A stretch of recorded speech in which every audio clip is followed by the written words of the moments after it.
When a pregnant woman collapses in a dingy New York diner, she has no idea the man she's been hiding from for 5 months is closer than she thinks, and that her daughter has just stopped moving. Lena Hart thought she could survive on pride and silence, but her body has other plans. What happens when the dangerous man who never stopped searching for her walks into her hospital room? When his enemies discover the child she's carrying? When survival means surrendering to the very world she tried to escape? Follow this story to the end, hit that like button, and comment your city below so I can see how far this tale travels. The fluorescent lights of the Metro diner flickered with their usual epileptic rhythm, casting sickly yellow shadows across cracked vinyl booths and grease-stained linoleum. The air hung thick with the smell of burnt coffee, cheap bacon, and decades of accumulated desperation. It was 2:47 a.m. on a Tuesday in late September, and Lena Hart was on hour 13 of what was supposed to be a double shift, but had stretched into something closer to a marathon of survival. Her feet screamed inside shoes that had given up their structural integrity 3 weeks ago. Her lower back throbbed with a deep, persistent ache that radiated down her legs and made every step feel like wading through concrete. But it was the hollowness in her stomach, the gnawing, relentless hunger that she'd learned to ignore, that worried her most. Not for herself. She'd gone hungry before, back when she was clawing her way up through the ranks of New York's fashion scene, surviving on black coffee and ambition. No, the hunger worried her because of the life growing inside her. 5 months now. 5 months of hiding, of pretending, of wearing oversized uniforms and positioning herself behind counters so no one would notice the swell of her belly. 5 months since that night, since him. Lena's hand moved unconsciously to her stomach as she refilled coffee for a trucker at the counter, the gesture so habitual now that she barely registered it. The baby, her daughter, the ultrasound had confirmed, usually responded to touch with a flutter, a gentle reassurance that despite everything, despite the exhaustion and the fear and the bone-deep loneliness, they were in this together. But tonight, there was nothing. Lena's breath caught. She pressed harder, waiting, still nothing. The coffee pot shook in her hand, sending dark liquid sloshing dangerously close to the rim. "You all right there, sweetheart?" The trucker's voice seemed to come from very far away. "Fine," Lena managed, her voice steady despite the ice spreading through her veins. Just tired. She'd been saying that a lot lately. Just tired. As if tired explained the dark circles under her eyes that no amount of concealer could hide. As if tired explained why she sometimes had to grip the counter to keep from swaying. As if tired was an adequate description for what happened when your entire life collapsed in the span of a single night and you had to rebuild it from scratch while growing a human being inside you. 6 months ago, Lena Hart had been someone. Assistant designer at Mercer & Klein, one of Manhattan's rising fashion houses. Her sketches had caught the eye of Helena Mercer herself, the notoriously difficult creative director who rarely acknowledged anyone below senior designer level. Lena had been on track for promotion. Her portfolio was strong. Her future was bright. Then came the gallery opening. Lena pushed the memory away as she moved to table 7, where a couple who'd obviously had too much to drink were giggling over disco fries. She didn't let herself think about that night anymore. The way the champagne had tasted, the way the city lights had looked from the penthouse terrace, the way he'd looked at her like she was the only person in a room full of Manhattan's elite, the way everything had felt possible. "More coffee?" she asked the couple, her waitress smile firmly in place. The woman waved her off, too busy whispering something to her companion. They looked happy, uncomplicated, like people whose biggest problem was whether to order another round of fries. Lena envied them with an intensity that made her chest ache. She was halfway back to the coffee station when the first wave of dizziness hit. The floor seemed to tilt beneath her feet, the fluorescent light suddenly too bright, too harsh. She caught herself on the edge of a booth, her knuckles white against the red vinyl. "Just tired," she whispered to herself. "You're just tired." But her body was done listening to lies. The second wave brought her to her knees. The coffee pot slipped from her fingers, shattering against the floor in an explosion of glass and scalding liquid. Somewhere far away she heard shouting, felt hands grabbing at her. The world had narrowed to a pinpoint of consciousness, and even that was fading fast. Her last coherent thought before the darkness took her was of the baby. Her daughter.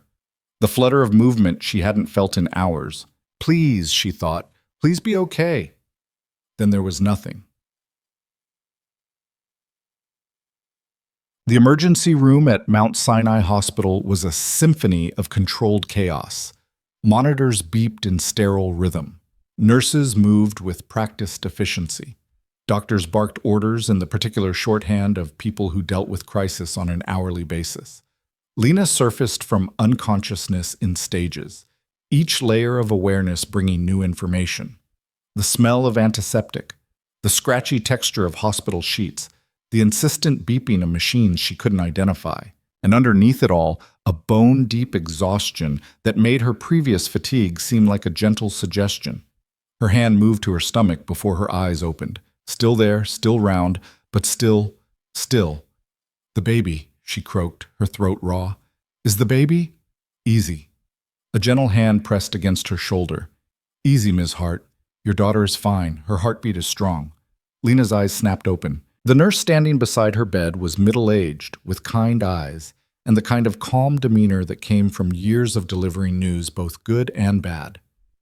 Behind her, an IV stand dripped clear fluid into Lena's arm. Monitors displayed numbers that meant nothing to Lena but apparently satisfied the medical professionals. She's okay? Lena's voice broke on the question. She's really okay? She's a fighter, the nurse said with a small smile. Takes after her mother, I'd guess. The relief was so overwhelming that Lena felt tears spill down her cheeks before she could stop them. She never cried. Not when she'd lost her job, not when she'd had to move out of her apartment, not during the endless nights at the diner when her feet bled and her back screamed and she wanted nothing more than to give up. But this, the knowledge that her daughter was safe, broke something in her. However, the nurse continued, her expression growing serious, we need to talk about you. Lena wiped at her eyes with the back of her hand, trying to pull herself together. I'm fine. Just tired. I can go back to... You're severely malnourished, the nurse interrupted, her voice gentle but firm. Dehydrated. Anemic. Your blood pressure is dangerously low. When was the last time you had a proper meal or a full night's sleep? Lena couldn't remember. Days blurred together when you were working doubles, sleeping in shifts, living on whatever food you could steal from the diner's kitchen when the manager wasn't looking. I'm managing, she said instead. You collapsed. The nurse pulled up a chair, settling beside the bed with the air of someone preparing for a difficult conversation. You collapsed in the middle of a shift, and you're lucky, very lucky, that you didn't hurt yourself or your baby. Ms. Hart, you can't keep living like this. Your body is shutting down. I don't have a choice. The words came out sharper than Lena intended. I don't have insurance. I don't have savings. I have a job that pays under the table and an apartment that's really just a room with a hot plate. So managing is all I can do. The nurse's expression softened with something that looked like pity, and Lena hated it. She didn't want pity. Pity didn't pay bills or put food in your stomach or prepare you for a baby you hadn't planned and couldn't afford, but somehow, impossibly, wanted more than anything. The doctor will want to keep you for observation, the nurse said. At least overnight. We need to get some nutrition into you, stabilize your blood pressure. After that, she hesitated. After that, we'll talk about resources. There are programs that can help. Lena nodded, too tired to argue. Charity, that's what she'd become. The girl who'd once sketched designs for New York Fashion Week, now dependent on government programs and the kindness of overworked social workers. The fall from grace hadn't just been swift, it had been absolute. The nurse left with promises to check back soon, and Lena was alone with the beeping monitors and her spiraling thoughts. She stared at the ceiling tiles, counting the small holes in the acoustic panels, trying not to think about how she'd pay for this. The hospital would want insurance information she didn't have. They'd want an address that wasn't a converted storage room in Washington Heights. They'd want the father's name, and that was where everything got complicated. Because Lena knew his name. Knew it the way you know things that have been burned into your consciousness. Victor Moretti. She'd Googled him exactly once, the morning after that night at the gallery, and what she'd found had made her blood run cold. Not a businessman, as he'd claimed. Or at least, not the legal kind. The articles had used careful language. Alleged. Suspected. Sources say. But the picture they painted was clear enough. Victor Moretti was connected. Powerful. Dangerous. The kind of man who showed up in news stories about federal investigations and mysterious disappearances and organized crime. The kind of man who could destroy what was left of her life without even trying. So she'd run, blocked his number, changed her routine, lost herself in the anonymity of New York's service industry, where people came and went and no one asked too many questions if you showed up on time and didn't steal from the register. She thought she was safe. Ms. Hart? The voice was male, professional, and came from the doorway. Lena turned her head to see a doctor entering the room, his white coat pristine, his expression serious. He was older, maybe 60, with silver hair and the kind of face that had seen too much to be surprised by anything. "I'm Dr. Marcus Chen," he said, pulling up the chair the nurse had vacated. "I'm the attending physician tonight. I've reviewed your case, and I have some concerns." "The baby is fine," Lena said quickly. The nurse said, "Your daughter is stable for now," Dr. Chen interrupted. "But Ms. Hart, your condition is serious. The malnutrition alone would be concerning, but combined with your work schedule, your living situation," he paused, "you're putting both lives at risk." Lena's jaw tightened. "I'm doing the best I can." "I know." His voice softened. "And I'm not here to judge. But I am here to tell you that if you continue on this path, the outcome could be catastrophic. Premature labor, developmental issues for the baby, or worse." The words hung in the air between them, heavy with implication. Lena felt her throat constrict. "What do you want me to do?" she asked, and hated how small her voice sounded. "Wave a magic wand and make everything better? I'm one person, working one job, trying to survive. That's all I can do." Dr. Chen was quiet for a long moment, his expression thoughtful. Then he said, "What about the father?" Every muscle in Lena's body went rigid. "What about him? Is he in the picture? Could he provide support?" "No." The word came out too fast, too sharp. "He's not. He can't be involved." Dr. Chen's eyebrows rose slightly. "May I ask why?" "Because he's dangerous," Lena wanted to say. "Because I'm terrified of what he might do if he found out about this baby. Because 6 months ago, I made the mistake of believing in fairy tales, and I won't make that mistake again." "It's complicated," she said instead. "Ms. Hart." "I said no." Lena met his gaze, her voice steady despite the fear churning in her gut. "The father is not an option. Whatever I need to do, I'll figure it out myself." Dr. Chen studied her for a long moment, and Lena had the uncomfortable feeling of being seen, really seen. Like he could read all the secrets she was trying so desperately to hide. "All right," he said finally. "We'll focus on getting you stabilized. But Ms. Hart, I want you to think about something. Pride is a luxury. And right now, you can't afford luxuries." "But..." He left before Lena could respond, and she was alone again with the monitors and the fear and the growing certainty that her carefully constructed walls were about to come crashing down. She didn't know how right she was. Dr. Marcus Chen had been practicing medicine for 37 years. In that time, he'd seen just about everything the human condition had to offer, the best and the worst, the miraculous and the tragic. He'd learned to maintain professional distance, to see patients as cases rather than people, because getting emotionally involved was a fast track to burnout. But there was something about Lena Hart that bothered him. It wasn't just the medical situation, though that was concerning enough. It was the way she'd reacted when he'd mentioned the father, the flash of fear in her eyes before she'd locked it down, the too quick denial.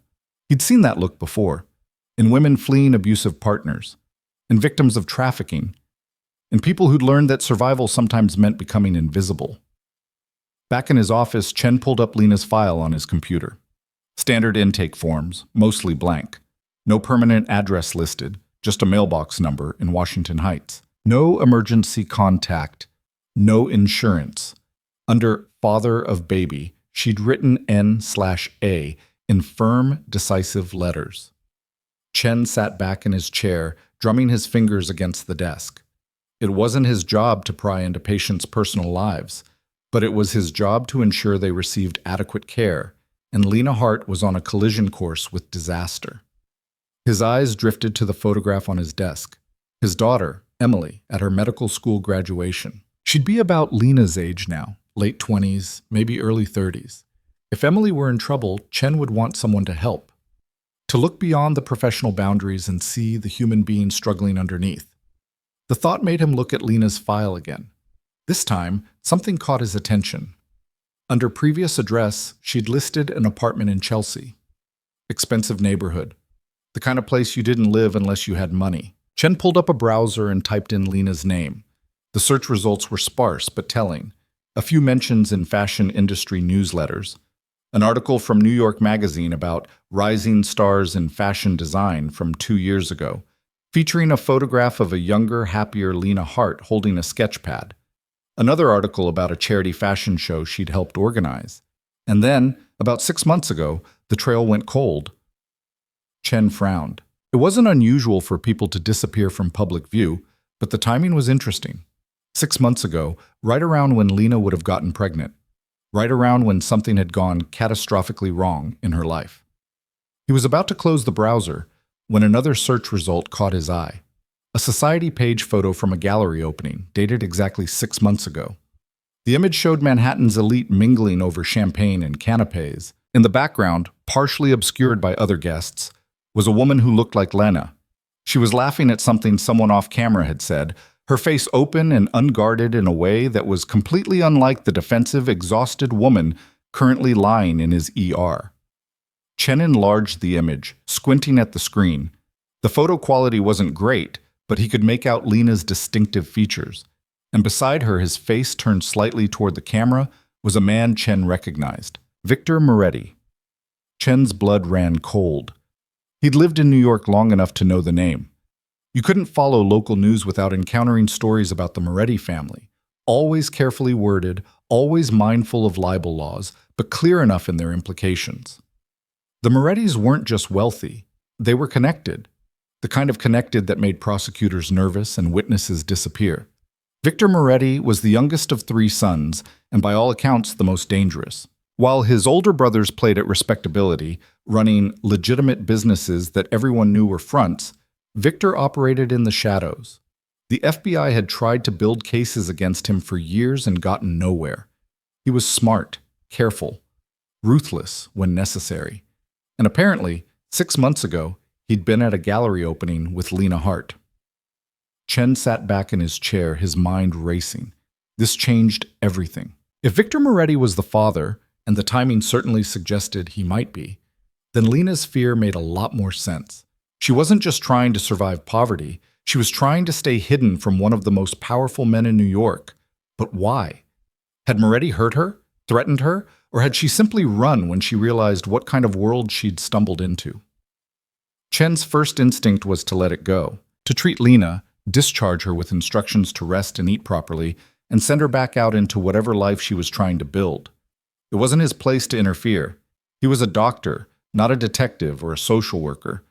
But then he thought about his daughter again, about the kind of help he'd want someone to offer if she were in trouble. And he thought about Victor Moretti and the resources that kind of man could bring to bear. Resources that could ensure a pregnant woman received proper medical care. Resources that could mean the difference between survival and tragedy. Chen picked up his phone, stared at it for a long moment, then set it down again. This was a terrible idea. Probably the worst idea he'd had in his entire career. Interfering in the lives of dangerous men never ended well. But doing nothing felt worse. He picked up the phone again, this time dialing a number he'd hoped never to use. It rang 3 times before a smooth, professional voice answered. Moretti Enterprises. How may I direct your call? Chen took a deep breath. I need to speak with Victor Moretti. Tell him it's about Lena Hart. There was a pause, then, please hold. As Chen waited, listening to generic hold music, he wondered if he'd just made the biggest mistake of his life, or if possibly he'd just saved 2 lives that desperately needed saving. He was about to find out. Victor Moretti was in a meeting when his phone buzzed with a priority notification. He ignored it at first. The men sitting around his office conference table represented 3 different factions of his business empire, and getting them to agree on anything required his full attention. The shipment routes through Baltimore need to be renegotiated, Marco Vitale was saying, his thick fingers drumming against the mahogany table. The Port Authority is asking questions. Then we find new routes, Victor replied, his voice calm despite the headache building behind his eyes. We've operated through Newark before. It's slower but cleaner. Slower means more expensive, another man pointed out. The clients won't like delays. The clients will like federal investigations even less. Victor's phone buzzed again. Same priority level. He frowned. His assistant knew better than to interrupt unless it was truly urgent. Gentlemen, excuse me for a moment. He stood, pulling the phone from his pocket as he stepped away from the table.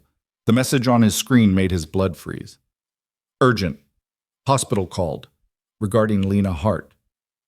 Victor's fingers tightened around the phone. For 6 months, he'd had people searching. Private investigators, police contacts, everyone he could leverage without drawing too much attention. For 6 months, Lena had been a ghost, vanished so completely that even his considerable resources couldn't find her. And now a hospital was calling. He stepped into his private office, closing the door behind him. What hospital? He demanded, not bothering with pleasantries. His assistant's voice was steady, professional. Mount Sinai, a Dr. Marcus Chen. He said it was urgent. Transfer him, now, the line clicked over. Mr. Moretti? An older man's voice, careful but firm. Who is this? Victor kept his voice level, giving nothing away. And how did you get this number? My name is Dr. Marcus Chen. I'm an attending physician at Mount Sinai Hospital. Mr. Moretti, I'm calling about a patient of mine, Lena Hart. I believe you know her. Victor's jaw clenched. Is she hurt? She collapsed from malnutrition and exhaustion. She's stable now, but... Dr. Chen paused. Mr. Moretti, she's pregnant, about 5 months along, and she's been living in conditions that are putting both her life and the baby's life at risk. The world seemed to tilt on its axis. Pregnant. 5 months. The timeline fit perfectly with that night. The gallery opening, the conversation that had stretched into hours, the way she'd looked at him like he was someone worth knowing instead of someone to fear. The way she'd disappeared without a trace the next morning. Where is she? Victor's voice came out rough, unfamiliar. Mount Sinai, Emergency Department. Mr. Moretti, I want to be clear about something. I'm violating patient confidentiality by calling you. I could lose my license, but I'm looking at a young woman who's killing herself trying to survive, and I have reason to believe you might be the father of her child. If I'm wrong, you're not wrong. Victor was already moving, grabbing his jacket from the back of his chair. I'll be there in 20 minutes. Don't let her leave. Mr. Moretti, she doesn't want you involved. She made that very clear. I don't care what she wants. The words came out harsher than intended. Victor forced himself to take a breath, to think past the roaring in his ears. Dr. Chen, is the baby mine? I can't confirm that without, is the baby mine? A pause, then quietly, based on the timing and her reaction when I asked about the father, I believe so, yes. Victor closed his eyes. A baby. His baby. And Lena had been facing this alone for 5 months, working herself to death in some desperate attempt to survive without him. Keep her there, he said again. Whatever she needs, whatever it costs, I'll handle it. Just don't let her leave before I get there. He ended the call and stood for a moment in the silence of his office, trying to process what he'd just learned. Then he strode back into the conference room where 3 men were still arguing about shipping routes. We're done, Victor announced. Marco, handle the Baltimore situation however you see fit. Everyone out. The men exchanged glances, but knew better than to argue when Victor used that tone. They filed out quickly, leaving him alone. Victor pulled out his phone again, this time calling his head of security. Dominic, I need a car. Now. And I need you to pull everything we have on Mount Sinai Hospital's security. Exits, protocols, everything. Problem? Dominic's voice was alert, professional. Potential complication. I'll explain on the way. Victor was already heading for the private elevator that would take him directly to the parking garage. And Dominic? This one's personal. Absolute discretion. Understood, boss. As Victor rode down in the elevator, his mind raced through possibilities and implications.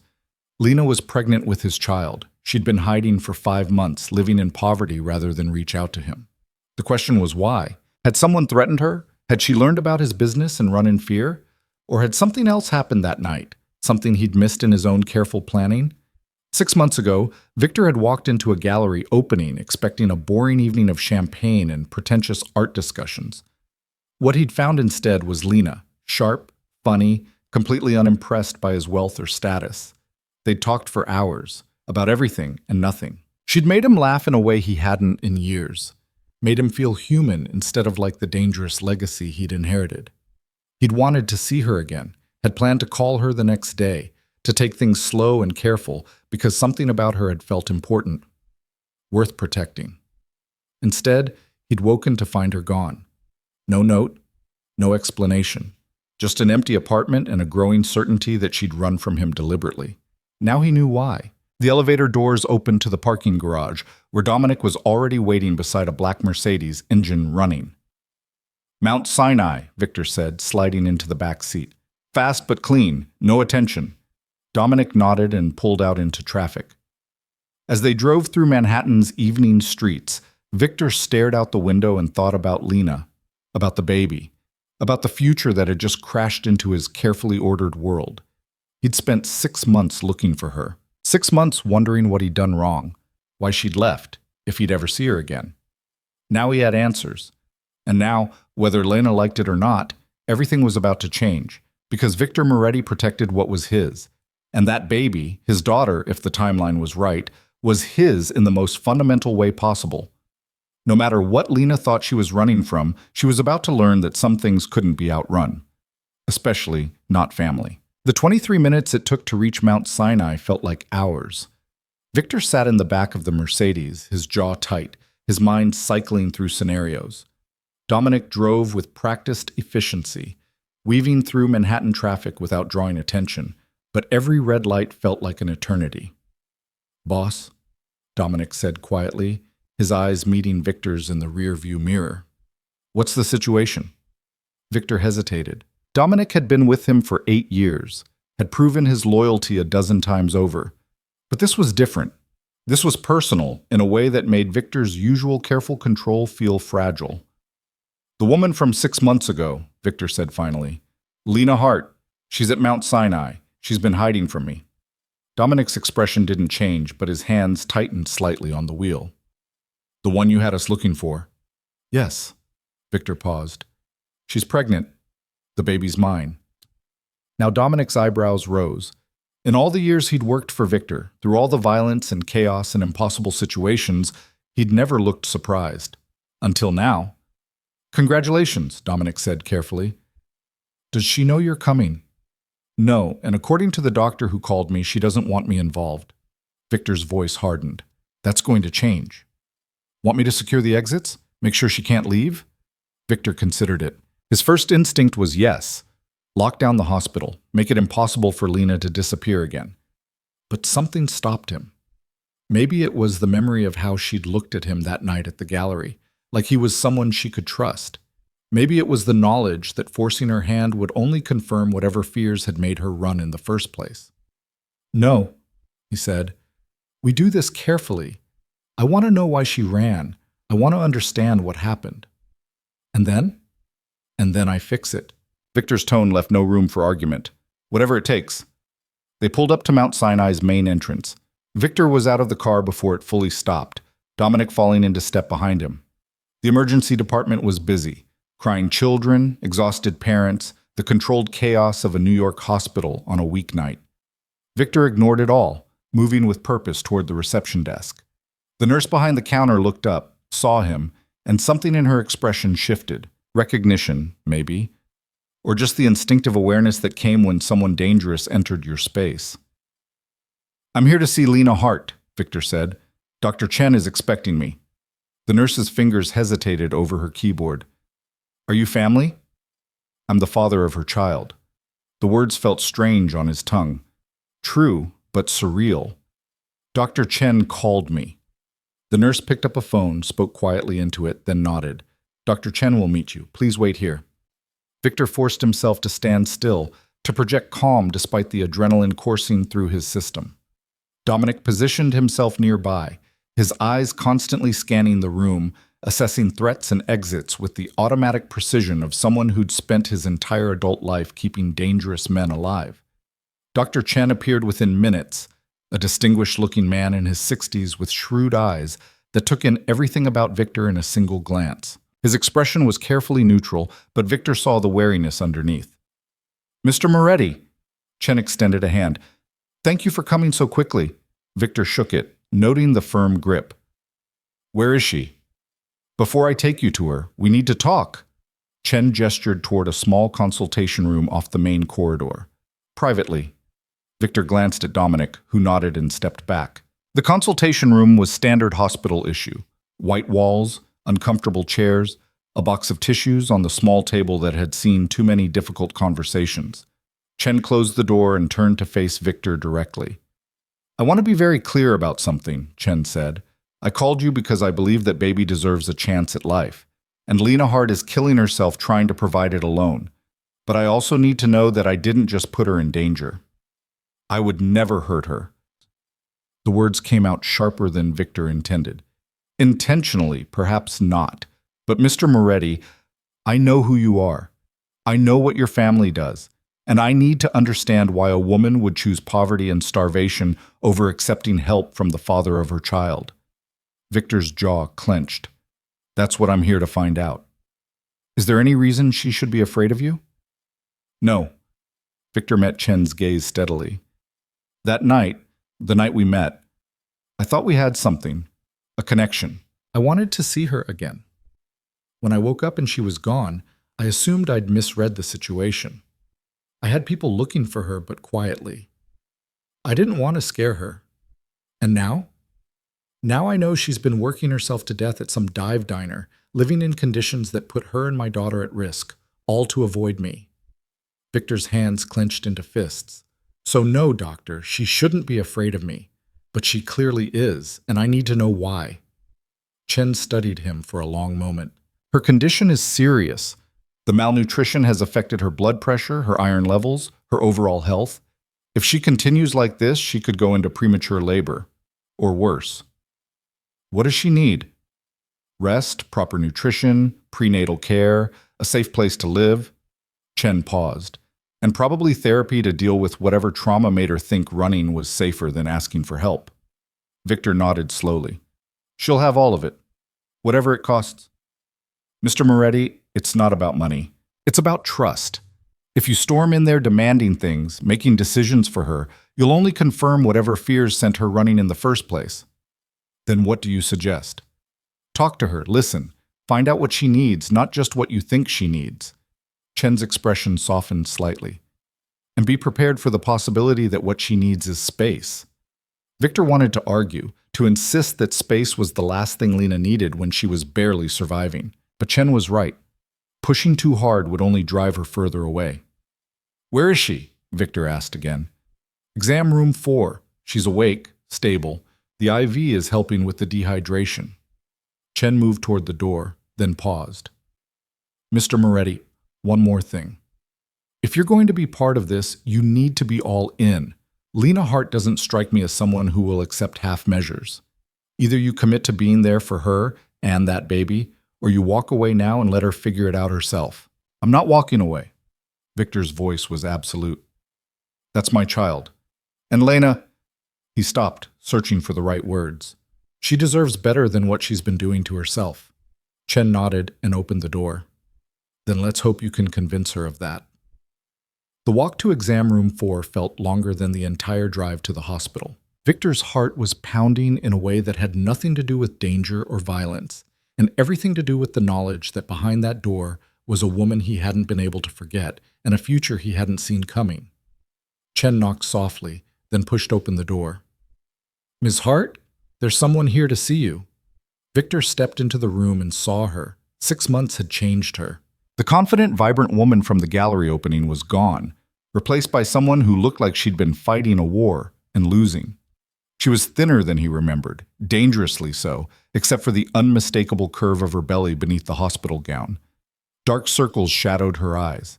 Her hair, which had been glossy and perfectly styled that night, hung limp around her face.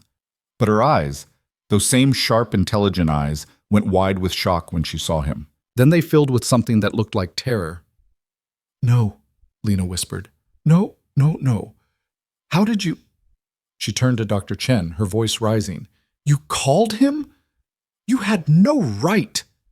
Ms. Hart, Chen began. Get out. Lena's hands moved protectively to her stomach. Both of you, get out right now. Victor raised his hands in a placating gesture, fighting every instinct that told him to move closer, to take control of the situation. Lena, please. I just want to talk. We have nothing to talk about. Her voice shook, but her expression was fierce. I don't know what he told you, but you need to leave. Now. I know about the baby. Victor kept his voice level, gentle in a way he rarely used. I know she's mine. Something flickered across Lena's face. Grief, maybe, or resignation. She's not yours. She's mine. You don't get to claim her just because you figured out I exist. That's not what I'm doing. Then what are you doing, Victor? Lena's voice cracked. What do you want from me? I want to understand why you left. Victor took a careful step closer. I want to know what I did that made you think disappearing was better than giving me a chance. Lena laughed, but there was no humor in it. You really don't know? You really think I just woke up one morning and decided to throw away everything for no reason? Then tell me, help me understand. Dr. Chen, Lena said, not taking her eyes off Victor. Please leave. This conversation needs to happen without an audience. Chen glanced between them, clearly torn. Ms. Hart, I don't think I can handle this. Lena's voice was steel. Please. Chen nodded reluctantly and left, closing the door behind him. The sudden silence felt thick, dangerous. Victor could see Lena's pulse racing in her throat, could see the way her hands trembled despite her brave front. I Googled you, Lena said finally. The morning after. I wanted to know more about the man who'd made me feel things I hadn't felt in years. And you know what I found? Victor's jaw tightened. He could imagine. What did you find? Federal investigations, organized crime connections, articles about your family's business interests that were very careful not to make any direct accusations. Lena's eyes blazed. You told me you were an import-export. You didn't mention that what you import and export comes with body bags. That's not fair. Fair? Lena's voice rose. You lied to me, Victor. You made me think you were someone I could trust, someone safe. And then I found out that being with you meant being part of a world where people disappear and prosecutors lose cases and nobody asks too many questions. I never lied to you. Victor fought to keep his voice steady. I told you exactly what I do. Import-export. That's the truth. It's also the truth that you left out the part about being connected to the mob. I'm not... Victor stopped, ran a hand through his hair. It's complicated. No, it's not. Lena's voice dropped to something quiet and broken. It's very simple. You're dangerous. The life you lead is dangerous. And I couldn't bring a child into that. I wouldn't. So you chose poverty instead? You chose to work yourself to death rather than let me help? I chose to keep my daughter safe. Lena's hand pressed against her stomach. I chose to give her a chance at a normal life, away from violence and crime and all the things that come with your world. And how's that working out for you? Victor regretted the words immediately, but they were out. You collapsed from starvation, Lena. The doctor says you're at risk of premature labor. Is that the safety you chose? Lena's face crumpled. For a moment, Victor thought she might cry. Instead, she took a shaking breath and pulled herself together with visible effort. I'm doing my best, she said quietly. It's all I can do. It's not enough. Victor moved closer until he was standing beside the hospital bed. And you know it's not enough. That's why you look terrified every time you touch your stomach and don't feel her move. That's why you're in this hospital right now instead of at work. What do you want me to say? Lena's voice broke. That I failed? That I can't do this alone? Fine. You're right, I can't. But that doesn't mean I'm going to let you swoop in and take over like some kind of savior. I don't need saving, Victor. I need you to leave me alone. I can't do that. Yes, you can. You just don't want to. You're carrying my child, Victor's voice was rough. My daughter. And you expect me to just walk away? To let you struggle when I have the resources to help? Your resources come with strings. Lena met his gaze. They come with expectations and control and a life I don't want. What life do you want? Victor asked. This one? Working doubles at a diner for under-the-table pay, living in some room that probably doesn't even have heat, lying awake at night wondering if you'll have enough money for food? At least it's my choice. It's not a choice. It's survival. There's a difference. Lena was quiet for a long moment. When she spoke again, her voice was small. What happened to us, Victor? That night at the gallery. I thought I knew you. I thought you were someone I could care about, and then I found out it was all a lie. It wasn't a lie. Victor pulled up the chair Chen had used earlier and sat down, bringing himself to Lena's eye level. Everything I told you that night was true. My favorite restaurant. My hatred of pretentious art. The story about my mother's garden. He paused. How I felt when I looked at you. Don't. Lena's eyes glistened. Don't do that. Don't make this about feelings when we both know it doesn't matter. Why doesn't it matter? Because feelings don't change what you are. They don't change the life you lead or the choices you make. Lena's voice wavered. I saw the articles, Victor. I saw the pictures of crime scenes and federal raids. I saw enough to know that caring about you means accepting a world I can't accept. What if I told you those articles don't tell the whole story? Then I'd say you're lying again. Lena wiped at her eyes angrily. I'm not stupid. I know what your family does. I know what it means to be a Moretti in New York, and I won't raise my daughter in that. Victor leaned forward, his elbows on his knees. You're right. My family has a history, a complicated, often dark history. But Lena, I've been trying to change that, to build something different. By doing what? Becoming a legitimate businessman overnight? Lena's laugh was bitter. That's not how this works. No, it's not. It's a process. A long, difficult process that I started 3 years ago. Victor held her gaze.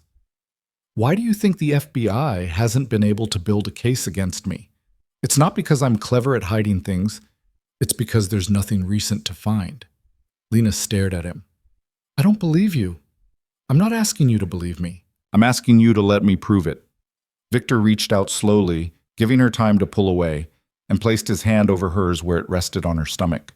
I'm asking you to give me a chance to be the father our daughter deserves. Lena looked down at their hands. And if you can't walk away from your family's business, then you'll have every right to walk away from me. Victor's voice was steady. But Lena, regardless of what happens between us, you can't keep living like this. You heard what the doctor said. You're putting both lives at risk. I don't have another option. Yes, you do. Victor squeezed her hand gently. You have me. You have my resources, my protection, everything I can offer. No strings, no expectations, just help. There are always strings with people like you. People like me. Victor's voice hardened slightly. You mean people who come from complicated families? People who've made mistakes but are trying to do better? Or do you mean people who would do anything to protect the people they care about? Lena pulled her hand away.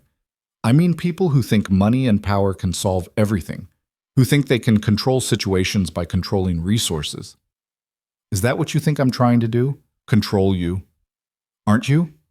Victor sat back studying her. She looked exhausted, scared, and so damn stubborn that he wanted to shake her and hold her at the same time. What would convince you that I'm not trying to control you? What would it take for you to trust me? I don't know if you can. Lena's voice was barely above a whisper. I don't know if I can trust anyone right now, Victor. Everything I thought I knew 6 months ago turned out to be wrong. My job, my future, my understanding of who you were, all of it fell apart. And now you're asking me to believe in you again when I barely believe in myself. The raw honesty in her voice cut through Victor's frustration. He'd been so focused on fixing the situation, on using his resources to make everything better, that he'd forgotten what it felt like to have your whole world collapse, to lose everything you thought was certain. Tell me what happened, he said quietly. After you left, tell me how you ended up here. Lena was silent for so long that Victor thought she might refuse. Then slowly, she began to speak. I lost my job 3 days after that night with you. Helena Mercer called me into her office and told me my designs were derivative, my work ethic questionable, and my future at the company non-existent. Lena's voice was flat, reciting facts. I found out later that she'd heard about me being at that gallery opening with you. Apparently, associating with the Moretti family was bad for the company's image. Victor's hands clenched. She fired you because of me? She fired me because she's a petty, vindictive woman who saw an opportunity to eliminate competition. Lena's smile was bitter. I was naive enough to think talent mattered more than politics. I learned. What happened then? I couldn't pay my rent. My landlord wouldn't negotiate. I moved to a cheaper place, then a cheaper one. Used my savings for doctor's appointments until I ran out. Started working at the diner because they didn't ask questions and paid cash. Lena's voice cracked. And every day I told myself it was temporary, that I'd figure something out, that I just needed to hold on a little longer. Why didn't you reach out to anyone? Because I had no one. The words came out fierce. My parents died when I was 20. I have no siblings, no family. My friends were all connected to the fashion industry, and after Helena Mercer blacklisted me, they disappeared too. So yes, Victor, I was alone. Completely, utterly alone. And bringing you into it, bringing your world into my daughter's life, felt like giving up the last bit of control I had. Victor felt something twist in his chest. I would have helped if you'd called and said what? Hi, remember me? The woman you spent one night with? I'm pregnant and jobless and desperate. Can you fix my life? Lena shook her head. I still had some pride left. Barely, but some. Pride doesn't feed a baby. I know that. Lena's voice rose, then dropped again. I know, but it was all I had. Don't you understand? Accepting help from you meant admitting I'd made a mistake. It meant facing the fact that one night of believing in fairy tales had consequences I couldn't handle alone. It wasn't a mistake. Victor's voice was rough. That night, Lena, it wasn't a mistake for me. It was real. It doesn't matter if it was real. Lena met his eyes, and the pain in them was devastating. Because the man I thought you were doesn't exist, and the man you actually are scares me more than poverty ever could. They sat in silence, the beeping of the IV monitor the only sound.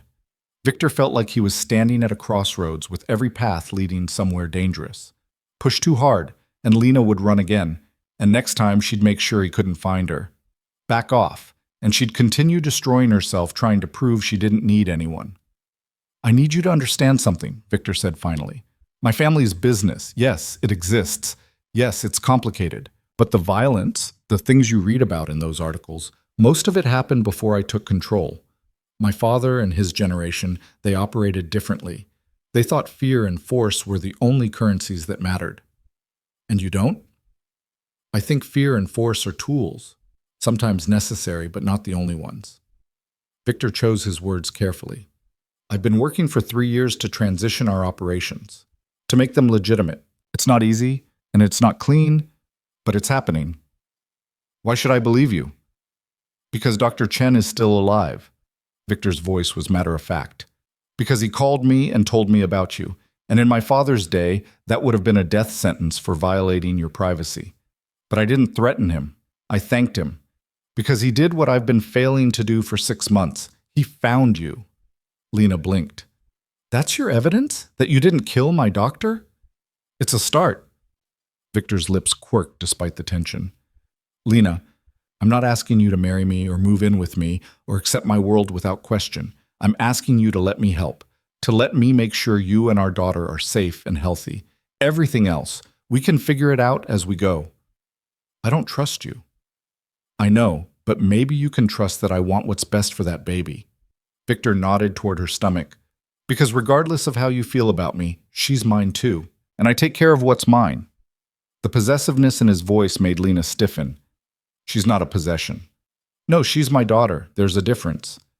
Victor stood, looking down at Lena with an expression she couldn't quite read. Think about my offer. Dr. Chen says you need rest, proper food, and prenatal care. I can provide all of that. No strings, no expectations beyond you taking care of yourself and the baby. And if I refuse? Victor was quiet for a long moment. Then I'll respect your choice. But Lena, if anything happens to you or that baby because you're too stubborn to accept help, I'll never forgive myself. And I don't think you'll forgive yourself either. He moved toward the door, then paused. For what it's worth, I meant what I said that night at the gallery. About wanting to see you again. about thinking you were someone special. His voice softened. I still think that, even when you're being impossible. He left before Lena could respond, closing the door quietly behind him. She sat in the sudden silence, her hand pressed against her stomach, feeling the baby's movements that had finally returned after the IV had helped stabilize her system. What do I do? She whispered to her daughter. How do I keep you safe when I don't even know what safe means anymore? The baby kicked, strong, insistent, alive, and Lena realized that maybe that was the answer. Maybe keeping her daughter safe meant accepting help from the last person she wanted to depend on. Maybe it meant swallowing her pride and her fear and her certainty that she could handle everything alone. Maybe it meant trusting the man who terrified her more than anything else in her world. Victor found Dr. Chen waiting in the corridor, his expression carefully neutral, but his posture tense. The older man fell into step beside him as they walked toward the exit, away from Lena's room and the conversation that had left Victor feeling like he'd been in a fight he didn't know how to win. How did it go? Chen asked. She thinks I'm trying to control her. Victor's voice was tight. She thinks accepting help means giving up her independence.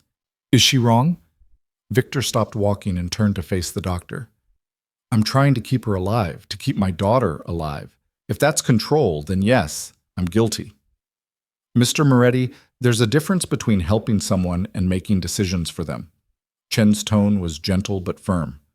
Lena Hart has lost everything in the past 6 months. Her job, her home, her sense of stability. The one thing she still has is agency over her own life. If you take that from her, even with the best intentions, you'll lose her completely. Then what do you suggest? I just stand back and watch her work herself to death? I suggest you give her options instead of ultimatums. Let her choose how to accept help rather than dictating the terms. Chen paused. And maybe start by understanding why she ran in the first place. Really understanding it, not just hearing the words. Victor wanted to argue, but something in Chen's expression stopped him. The doctor had been practicing medicine long enough to recognize patterns, to see past the surface explanations people gave for their choices. She found out about my family, Victor said, about our business. It scared her. And can you blame her? Chen's question was direct. She's a young woman who is already in a vulnerable position. Finding out the man she cared about is connected to organized crime. That would terrify anyone. I'm not my father. I'm not running the business the way he did. But you are still running it. Chen held Victor's gaze. And that means the danger is still there, whether you want to admit it or not. Lena knows that. She's scared not just of you, but of what being connected to you could mean for her child. Victor's jaw clenched. So what am I supposed to do? Walk away? Pretend I don't have a daughter? No. You're supposed to prove to her that her fears are unfounded, or if they're not unfounded, that you're willing to address them. Chen's expression softened slightly. Mr. Moretti, I've been a doctor for nearly 4 decades. I've seen a lot of complicated situations, and I can tell you this, the ones that work out are the ones where people choose each other despite the complications, not because they've eliminated them. She doesn't want to choose me. She doesn't know you well enough to make that choice. All she knows right now is that 6 months ago she thought you were someone safe, and then she found out you weren't. Give her a reason to reconsider. Before Victor could respond, his phone buzzed. He glanced at the screen and saw Dominic's name. I need to take this. Chen nodded and stepped away, giving him privacy. Victor answered with a curt, What is it? We have a problem. Dominic's voice was low, urgent. Marco just called. There's been chatter. Someone knows you're at Mount Sinai, and they're asking questions about why. Victor's blood went cold. Who? We don't know yet. But boss, if it's the Calabrese family, or any of the people who've been waiting for you to show weakness, this could get complicated fast. How much do they know? Just that you're here, and that it's personal, but it won't take long for them to figure out the rest. Dominic paused. What do you want me to do? Victor glanced back toward the corridor that led to Lena's room. She was in there right now, vulnerable and scared and carrying his child. If word got out that Victor Moretti had a pregnant woman stashed at Mount Sinai, every enemy he'd ever made would see it as an opportunity. Pull the security team, Victor said. I want eyes on every entrance to this hospital. No one gets to the 4th floor without clearance. And Dominic, do it quietly. I don't want Lena to know. Understood. What about you? I'm staying here until I know she's safe. Victor's tone left no room for argument. And I need you to find out who's asking questions and why. Use whatever resources you need. He ended the call and stood in the sterile hospital corridor, weighing his options. The smart move would be to get Lena out of here, to move her somewhere secure where he could control every variable. But Chen's words echoed in his mind. Give her options, not ultimatums. Let her choose. Except now there might not be time for choices. Victor walked back to exam room 4 and knocked softly before entering. Lena looked up from where she sat on the hospital bed, her expression wary. I thought you left, she said. I need to talk to you about something. Victor closed the door behind him. And I need you to listen without arguing. That's a great start to a conversation. Lena's voice was dry, but he could see the fear flickering in her eyes. Someone knows I'm here. Someone from my world. Victor kept his voice calm, factual. I don't know what they want yet, but I need to make sure you're protected until I do. The color drained from Lena's face. What does that mean? Protected how? I have security positioned around the hospital. They're discreet, but they're there. Victor moved closer to the bed. Lena, I know you don't trust me. I know you think I'm trying to control you, but right now I need you to let me keep you safe. This is exactly what I was afraid of. Lena's voice shook. This is why I ran. Because being near you means being a target. You were already a target the moment you got pregnant with my child. Victor's words were harsh but true. Running didn't change that. It just meant you were vulnerable and alone when the danger found you. And now the danger has found me because of you. No, now the danger has found you because I was careless enough to come to a public hospital without thinking through the consequences. Victor's voice hardened. That's on me.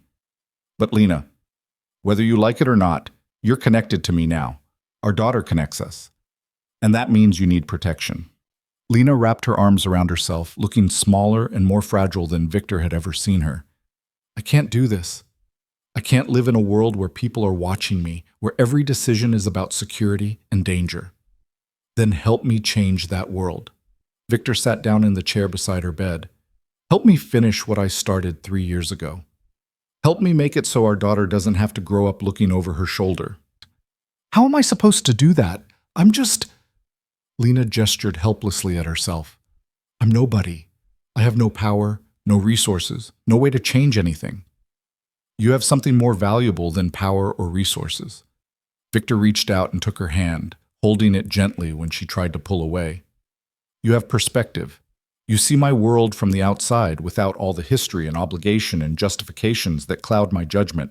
And you're the mother of my child, which means you have every reason to want that world to be better.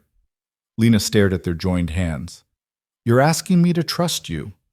I'm asking you to give me a chance to earn that trust. Victor's thumb brushed across her knuckles. Starting with keeping you safe while we figure out who's asking questions and why. And after that? After that, we take it one day at a time. Victor met her eyes. But Lena, I need you to understand something. I meant what I said before. No strings, no expectations beyond you taking care of yourself and the baby. But I can't protect you if you fight me every step of the way. Lena was quiet for a long moment. Then she said, What do you need me to do? Right now, stay here. Let the doctors monitor you. Let the IV finish its course. Victor paused. And when you're discharged, let me take you somewhere safe. Somewhere you can rest and heal without worrying about rent or food or whether you'll have a job tomorrow. Your house. A house. Not necessarily mine. Victor had already been thinking about this. I have properties all over the city. Pick one. Anyone. It's yours for as long as you need it. And then what? I just live there like some kept woman while you control every aspect of my life. You live there like the mother of my child who deserves to be comfortable and healthy. Victor's voice was steady. You make your own choices, your own schedule. You see whatever doctors you want. You eat whatever food you want. The only requirement is that you have security nearby in case something happens. Security means guards, means people watching me. Security means you're not alone if someone tries to hurt you. Victor's grip on her hand tightened slightly. Lena, I know this isn't the life you wanted, but it's the reality we're in. And I'd rather have you angry at me for being overprotective than attend your funeral because I wasn't protective enough. The blunt words made Lena flinch. You really think it could come to that? I think there are people in this city who would love to hurt me by hurting the people I care about. Victor's expression was grim. And whether you believe it or not, I care about you. I cared about you 6 months ago, and I care about you now, which means you're vulnerable. Lena pulled her hand away and pressed it against her stomach, where the baby was moving again in gentle waves. She deserves better than this. Better than parents who barely know each other arguing in a hospital room about security threats. She deserves parents who are alive to raise her. Victor stood and walked to the window, looking out at the Manhattan skyline. My father used to say that the Moretti family survives because we adapt. We don't fight the same wars our grandfathers fought. We don't make the same mistakes. He turned back to face Lena. But the one thing that never changes is that we protect our own. And you and that baby, you're mine to protect now. I don't want to be owned. I'm not talking about ownership, I'm talking about responsibility. Victor's voice softened. Lena, 6 months ago, you made me feel something I hadn't felt in years. Like I could be more than my family name. More than the business and the obligations and the weight of all the choices my father made before I was born. And then you were gone, and I thought I'd lost my chance at that. Victor, let me finish. He moved back to the chair, sitting down so they were eye level again. I'm not saying we're going to fall in love and live happily ever after. I'm not that naive, but I am saying that we have a chance here. A chance to build something better than what we each had before. For our daughter, yes. But maybe for us too. Lena's eyes glistened with unshed tears. I don't know how to do this. I don't know how to be with someone whose life is so different from everything I know. Then we learned together. Victor reached out and wiped away a tear that had escaped down her cheek. One day at a time. One decision at a time. Starting with you accepting help instead of killing yourself trying to prove you don't need it. It's not about proving anything. It's about... Lena's voice broke.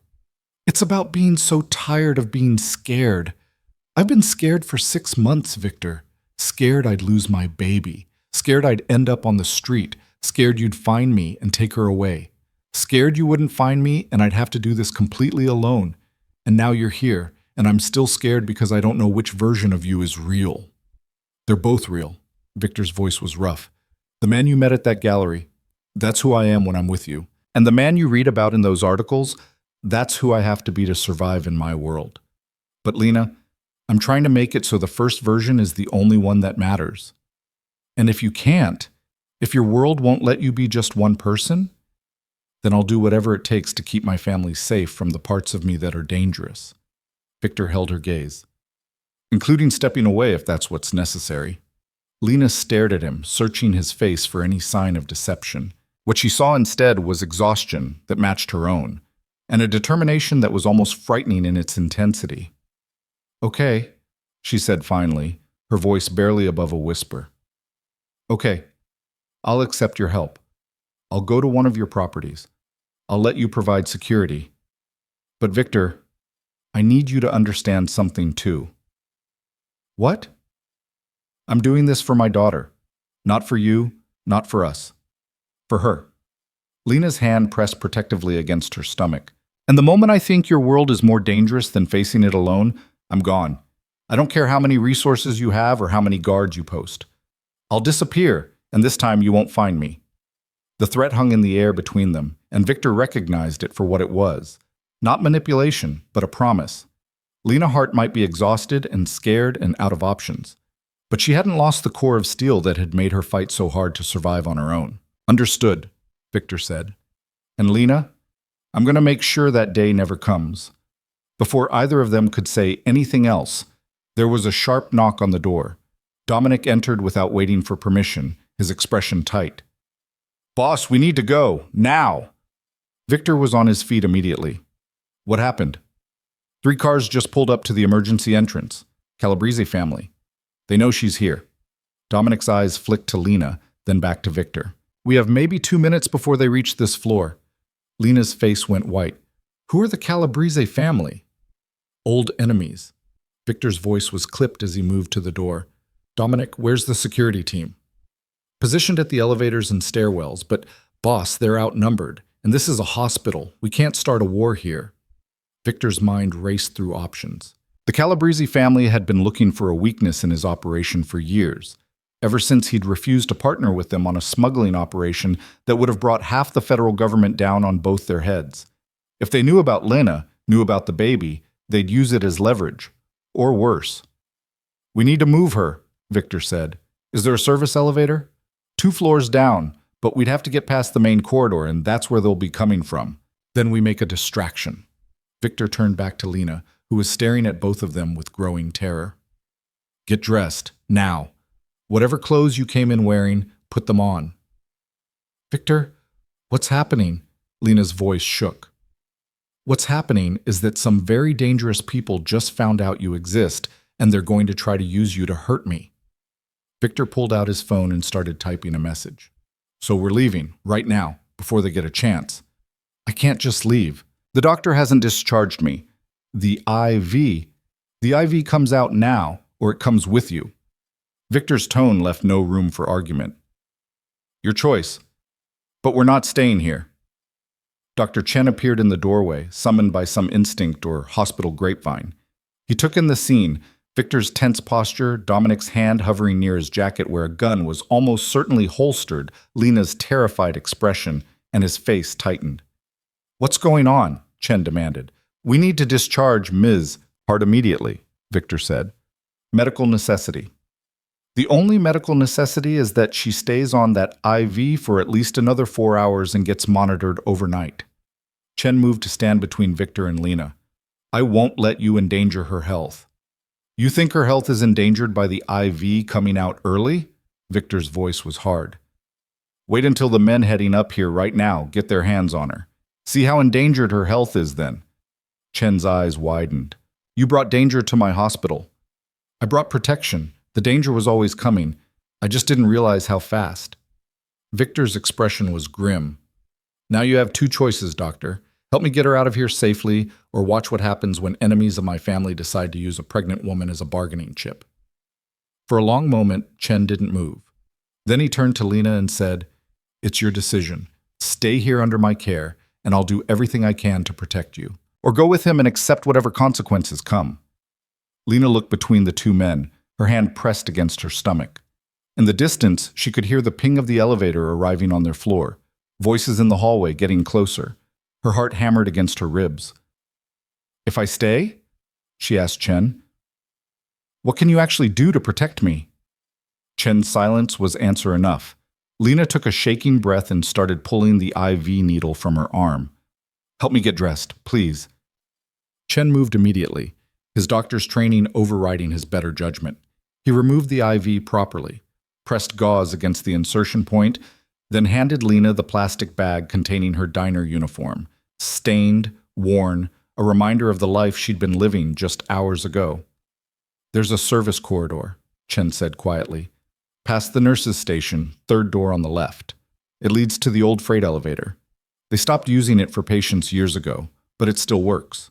Why are you helping? Victor asked. Chen looked at him steadily. Because that baby deserves a chance at life, and she won't get it if her mother dies tonight. He turned to Lena.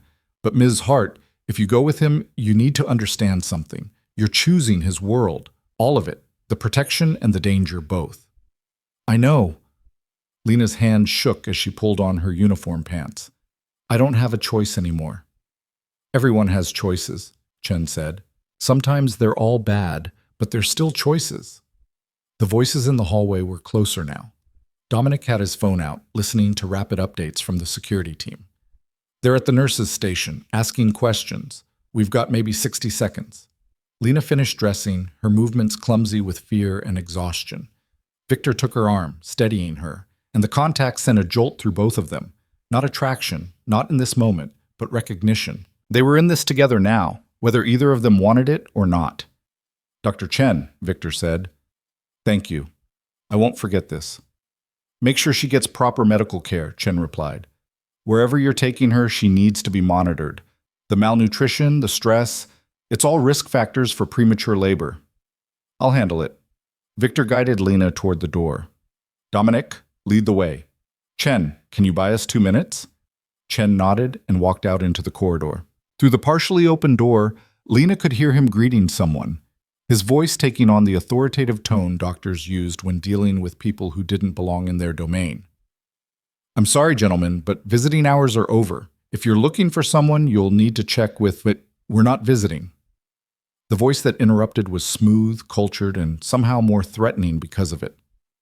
"We're looking for someone specific, a woman, young, pregnant, admitted tonight. I'm afraid I can't give out patient information. HIPAA regulations." "Of course, we understand, but perhaps you could make an exception? We're family friends, very concerned." Dominic pulled Lena and Victor through the service corridor, moving quickly but quietly. Behind them, Chen's voice continued its delaying tactic, buying them precious seconds. The service corridor was dimly lit, smelling of industrial cleaner and old paint. At the end, exactly where Chen had said, was a door marked Freight, Authorized Personnel Only. Dominic pushed it open, revealing an ancient freight elevator with accordion doors and a control panel that looked like it predated modern safety regulations. He pressed the call button, and somewhere above them, machinery groaned to life. "How long?" Victor asked. 30 seconds, maybe." Dominic was still listening to his earpiece. "The team is engaging the Calabrese men at the nurses' station. Lots of loud disagreement. Hospital security is getting involved." "Good. That'll slow them down." The elevator arrived with a shudder and a metallic clang. Dominic pulled the doors open manually, and they stepped into a space that was barely large enough for the three of them. Lena's breathing was rapid, her face pale in the harsh overhead light. "Where are we going?" she managed. "Somewhere safe," Victor said. "Somewhere they can't find you." "You said that about the hospital." "I was wrong." Victor's jaw was tight. "I won't be wrong again." The elevator lurched downward, groaning and creaking with every floor. Lena grabbed Victor's arm to steady herself, and he covered her hand with his, the gesture protective and somehow intimate despite the circumstances. "I'm scared," Lena whispered. "I know." Victor pulled her closer, letting her lean against him. "I know, but I've got you now, both of you, and I don't let go of what's mine." The possessiveness that had bothered her before now felt like the only solid thing in a world that had tilted dangerously. Lena closed her eyes and let herself believe, just for this moment, that Victor Moretti could actually keep the promises he was making. The elevator reached the basement with a final shudder. Dominic pulled open the doors, revealing a dimly lit loading area that opened onto an alley. A black SUV was already waiting, engine running, driver alert. "That's our ride," Dominic said. "We go straight to the car. No stopping, no looking back." Victor nodded and guided Lena forward. They moved quickly across the loading dock, down a short ramp, and into the vehicle. Dominic climbed in after them, slamming the door as the driver pulled out before anyone had buckled their seatbelts. As they sped through Manhattan's nighttime streets, Lena looked back once at the hospital receding behind them. Dr. Chen was still in there, dealing with the consequences of helping her escape. Her few possessions were in that storage room apartment she'd never see again. Her life, such as it had been, was disappearing into the rearview mirror. "What happens now?" she asked, not sure she wanted to know the answer. Victor was already on his phone, giving orders in a low, clipped voice. When he finished, he turned to her and said, "Now we disappear.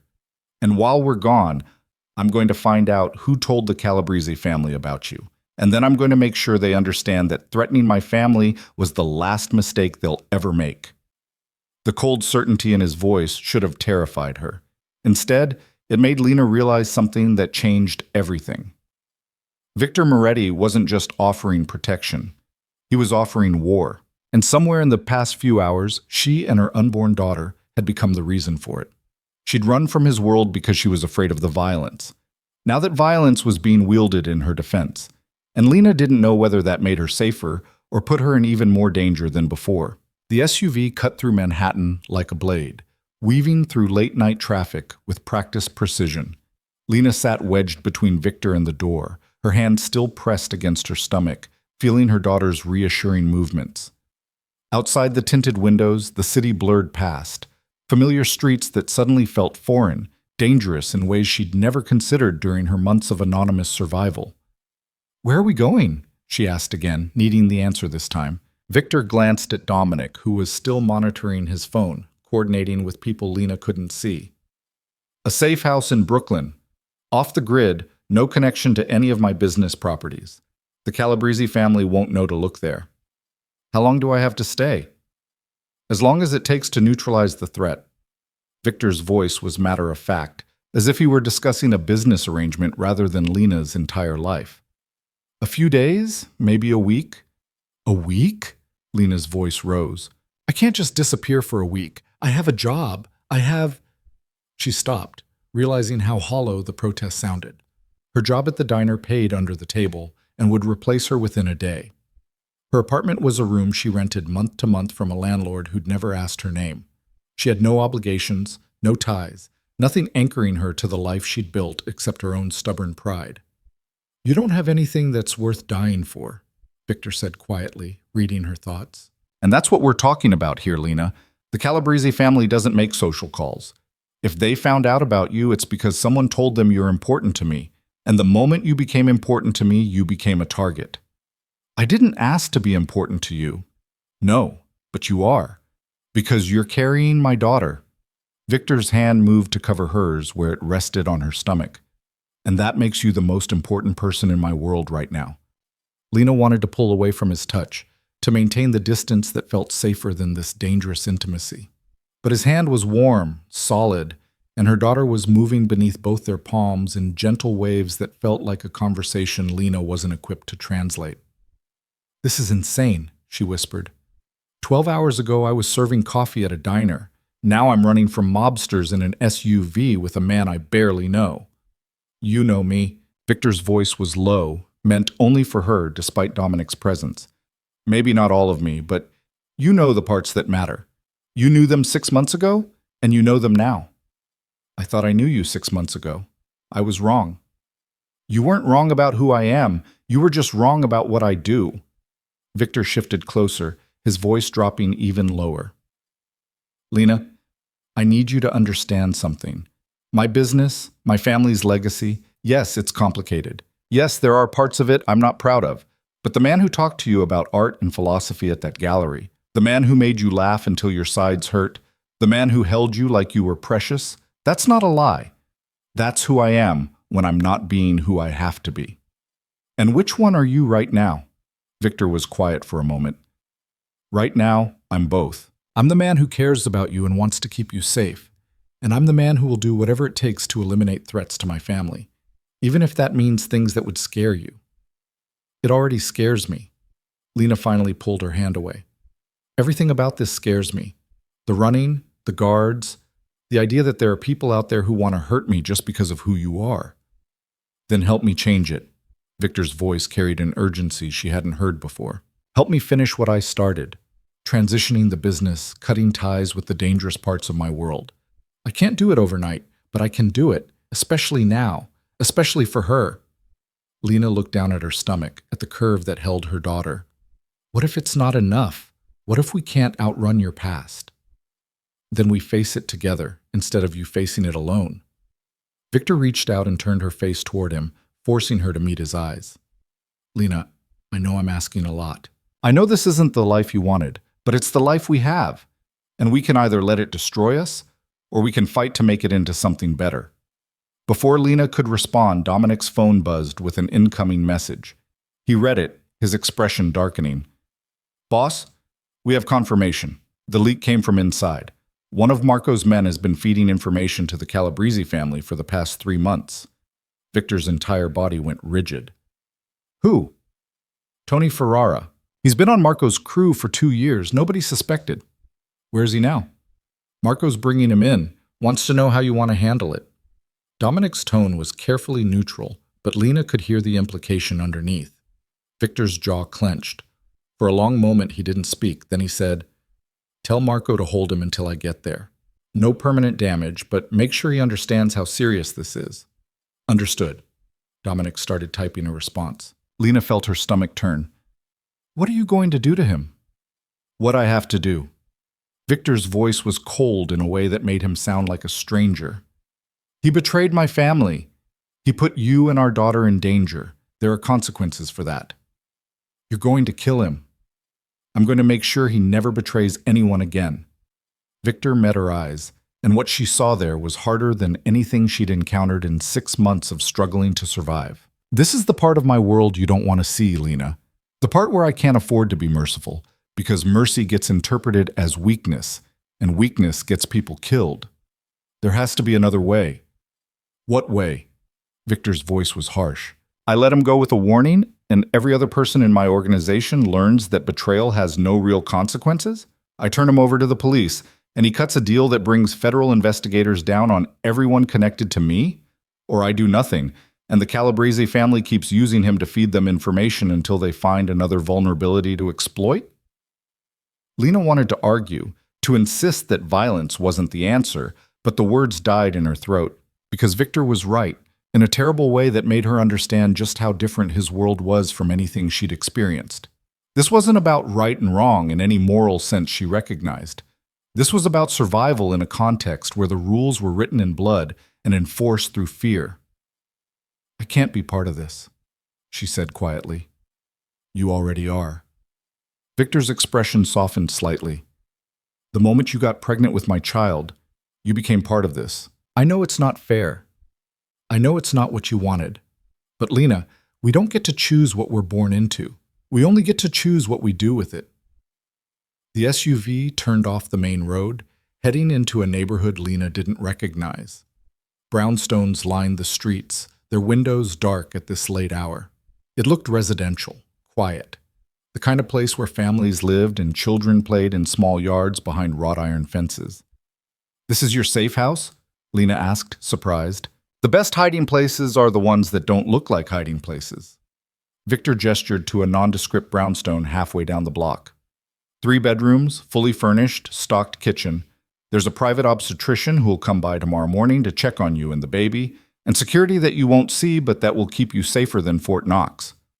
The driver pulled up to the curb, and Dominic was out immediately, scanning the street with professional paranoia. He gave a subtle nod, and Victor opened his door, extending a hand to help Lena out. Her legs were unsteady after the adrenaline and fear of the past hour. Victor caught her elbow, steadying her, and for a moment they stood on the sidewalk in the pools of streetlight, looking at each other across a divide that felt insurmountable despite their physical proximity. "I need to handle the situation with Ferrara," Victor said, "but I'll be back tomorrow. In the meantime, Dominic will be here, and there's a woman named Maria who will help you with anything you need." "You're leaving?" Despite everything, despite her fear and her reservations and her desperate desire for distance, Lena felt panic at the thought of Victor walking away. "I have to. The longer I wait to deal with this, the more danger you're in." Victor's hand moved to her face, his thumb brushing across her cheekbone in a gesture that was tender and possessive all at once. "But Lena, I promise you, I will come back. And when I do, we're going to figure this out. All of it. The safety, the future, what it means for us to be parents together." "What if you don't come back?" The question came out smaller than she intended. "What if something happens to you?" Victor smiled, but there was no humor in it. "Then Dominic has instructions to keep you safe and make sure you and our daughter have everything you need. Financial security, medical care, protection. You'll never have to work in a diner again or worry about rent or wonder where your next meal is coming from." "That's not what I—" Lena stopped, realizing what she'd been about to say. That money wasn't what she was worried about. That she was worried about him, about what would happen if he walked into whatever confrontation was waiting and didn't walk back out. When had that shift happened? When had Victor Moretti gone from being the dangerous man she was running from to being someone whose safety mattered to her? "Come on," Victor said, guiding her toward the brownstone's front steps. "Let's get you inside and settled. You need rest more than anything else right now." The interior of the brownstone was tastefully decorated in neutral tones, comfortable without being ostentatious. A woman in her 50s appeared from the kitchen, wiping her hands on a dish towel. She had kind eyes and the no-nonsense demeanor of someone who'd seen too much to be surprised by anything. "This must be Lena," she said, her voice warm. "I'm Maria. Welcome. You look exhausted, dear. When's the last time you had a proper meal?" "I don't remember," Lena admitted. "Well, we'll fix that right now. I've got soup on the stove and fresh bread. You'll eat, then sleep, and tomorrow we'll worry about everything else." Maria bustled toward the kitchen, clearly expecting to be followed. Victor caught Lena's hand before she could move. Maria's good people. She's been with my family for 20 years. You can trust her. Can I trust you? Lena asked, the question escaping before she could stop it. Victor was quiet for a moment. I don't know if I can be everything you need me to be. I don't know if I can keep all the promises I want to make, but I can promise you this. I will never stop trying. For you, for our daughter. I will never stop trying to be better than what I was born into. He kissed her forehead, the gesture so gentle it made Lena's chest ache, and then he was gone, Dominic following him out into the night. Lena stood in the hallway of a stranger's house, or was it her house now, and felt the weight of everything that had happened crash down on her all at once. Come on, sweetheart, Maria said from the kitchen doorway. Food first, then we'll get you settled. Everything else can wait until morning. Lena followed her into the kitchen, where indeed a pot of soup bubbled on the stove, filling the air with the rich smell of chicken and vegetables and herbs. Maria ladled out a generous portion and set it in front of Lena along with thick slices of bread that were still warm. Eat, Maria commanded. All of it. That baby needs nutrition, and so do you. Lena picked up the spoon with shaking hands and took a bite. The soup was perfect, rich and warming and tasting like comfort in a way she hadn't experienced since before her parents died.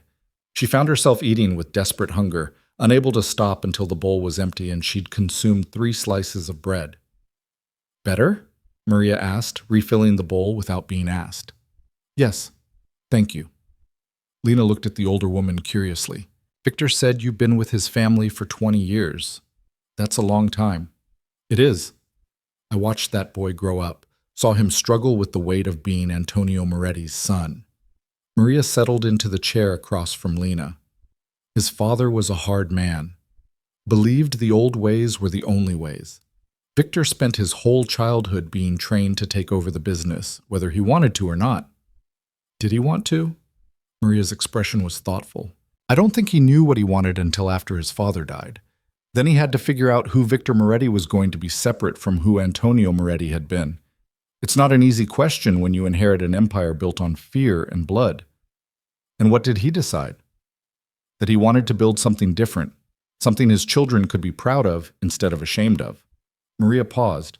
So when he told me tonight that you were carrying his daughter, I knew this was the push he needed, the reason to finish what he started 3 years ago. Lena set down her spoon. What if I don't want to be his reason? What if I just want a quiet life for my daughter, away from all of this? Then you'll have to decide if that's possible while being connected to Victor Moretti. Maria's voice was gentle but honest. Because, dear, that baby connects you whether you want it or not. And Victor, he's not the kind of man who walks away from his responsibilities, especially not when he cares about someone the way he clearly cares about you. He doesn't know me well enough to care about me. Don't he? Maria smiled. I saw the way he looked at you just now, like you were the only thing in the world that mattered. That's not duty talking, dear. That's something else entirely. Lena finished her second bowl of soup in silence, thinking about Victor's expression when he'd touched her stomach, when he'd promised to come back. There had been something raw in his eyes, something vulnerable that didn't match the cold calculation he'd displayed when discussing the traitor in his organization. Maria showed her to a bedroom on the second floor, spacious and comfortable, with an ensuite bathroom and a closet that someone had already stocked with clothes in Lena's size. Maternity clothes, she realized with a start, soft fabrics and practical designs that looked expensive in a way her diner uniform had never been. How did he know my size? Lena asked. Victor is thorough, Maria said diplomatically. Get some rest, dear. The doctor will be here at 9 tomorrow morning. And if you need anything during the night, I'm in the room next door. Alone in the bedroom, Lena stood at the window looking out at the quiet street. Somewhere out there, Victor was dealing with the man who'd betrayed him. Somewhere out there, the Calabrese family was plotting their next move. And somewhere in the midst of all that danger and violence, Lena was supposed to build a life for her daughter.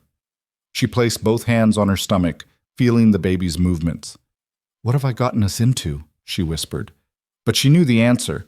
She'd gotten them into exactly what she'd been running from for 6 months. She'd gotten them into Victor Moretti's world with all its complexity and danger and twisted morality.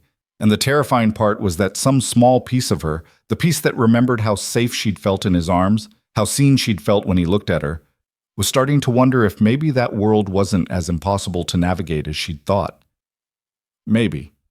If Victor could keep his promises, if he could protect them without destroying himself in the process, if she could learn to trust a man whose business was built on secrets and whose protection came with the implicit threat of violence. Too many ifs, too many variables she couldn't control. Lena climbed into bed, exhausted beyond measure, and fell asleep with her hand still pressed protectively over her daughter. Across the city, in a warehouse that had been in the Moretti family for 3 generations, Victor stood in front of a man whose face was already swelling from the beating Marco's crew had administered. Tony Ferrara was 32, had worked for the organization since he was 19, and had just made the fatal mistake of selling information to the enemy. "Why?" Victor asked, his voice deceptively calm. Tony spat blood onto the concrete floor. "They paid better. 3 times what you were giving me to babysit Marco's shipments." "So it was just money?" Victor circled the chair where Tony was tied. "You sold out your family, put a pregnant woman and an unborn child in danger, all for a better paycheck." "Don't give me that family shit," Tony sneered. "This ain't a family, it's a business. Your father understood that. You're too soft to see it." Victor's fist connected with Tony's jaw before the man could brace for it. The impact sent the chair rocking backward, and only Dominic's quick intervention kept it from toppling completely. "My father," Victor said quietly, "would have killed you the moment he found out about the betrayal. Slowly, painfully, and publicly as a message to anyone else who might be thinking about selling us out. But I'm not my father. So I'm going to give you a choice." Tony's eyes narrowed suspiciously. "What choice?" "You can tell me everything you told the Calabrese family. Every detail, every piece of information, every plan they're working on. And in exchange, I let you leave the city alive. You disappear, you never come back, and you spend the rest of your life looking over your shoulder, wondering if I've changed my mind. And if I don't talk?" Victor's smile was cold. "Then I let Marco and his crew finish what they started. And trust me, Tony, they're not as merciful as I'm being right now." Tony licked his split lip, calculating. "How do I know you won't kill me anyway?" "You don't. But you know for certain what happens if you refuse to cooperate. So you're betting on my word being worth something versus the guarantee that Marco's crew will make sure you never betray anyone again." Victor leaned down, his face level with Tony's. "Choose wisely. My patience is running thin." For a long moment, Tony said nothing. Then slowly he nodded. "All right, I'll talk. But you gotta promise." "I'm promising nothing beyond letting you walk out of here if you tell me everything." Victor straightened. "Start with what the Calabrese family knows about Lena Hart." Tony swallowed hard. "They know she's pregnant. They know she's yours. They know she was at Mount Sinai tonight. What else? They know you've been looking for her for months. They think—" Tony hesitated. "They think she's your weakness, that if they grab her, they can force you into a partnership you've been refusing." Victor's blood ran cold. "Partnership for what?" "The port access. They want to run shipments through your Brooklyn facilities. They've been trying to negotiate for 2 years, but you keep shutting them down." Tony's words came faster now, desperate to prove his usefulness. "Angelo Calabrese thinks if he has leverage, if he has your woman, you'll agree to his terms. And you gave him the information he needed to find that leverage." "I didn't know she was pregnant. I swear, Victor, I didn't know about the baby. They just said they wanted to know if you had any personal connections, anyone who mattered to you. The hospital admission came through our police contacts, and I passed it along, that's all." "That's all," Victor repeated, his voice like ice. "That's all it took to put 2 lives in danger. A pregnant woman and an innocent child who never asked to be part of this world." "I'm sorry," Tony said. But the apology was hollow, self-serving. Victor turned to Dominic. "Get everything else out of him. Names, dates, what operations they're planning, everything. Then put him on a plane to anywhere that's not New York. And make sure our contacts in that city know he's not welcome there if he ever causes trouble." "You're really letting him go?" Marco stepped forward, his expression incredulous. "Boss, he betrayed us. He put your family at risk. And if I kill him, I prove to everyone watching that I'm exactly like my father, that the only currency I understand is violence." Victor's voice was hard. "I'm building something different, Marco. Something where loyalty matters, but where mercy matters too. even for people who don't deserve it. That's going to get you killed, Marco muttered. Maybe, but it might also get me a life worth living. Victor thought of Lena, sleeping in that brownstone under Maria's watchful eye. A life where my daughter doesn't have to grow up ashamed of her father's name. He walked out of the warehouse into the cold night air, leaving Dominic to handle the interrogation. His phone buzzed with updates from the security team at the brownstone. All clear. Lena was asleep. Maria was on watch. Everything was secure, but Victor knew it was temporary. The Calabrese family wouldn't back off just because they'd lost one informant. If anything, Tony's disappearance would confirm that they'd hit a nerve, that Lena mattered enough to make Victor act decisively. They'd come at him again, harder and smarter next time. Which meant Victor needed to end this before it escalated into war. He needed to make Angelo Calabrese understand that pursuing Lena was a fatal mistake, not because Victor would respond with violence, but because Victor was willing to destroy everything, including himself, to keep his family safe. He pulled out his phone and dialed a number he'd hoped never to use. It rang twice before a smooth, cultured voice answered. Victor Moretti, this is unexpected. Angelo, Victor said, we need to talk, face to face, tomorrow.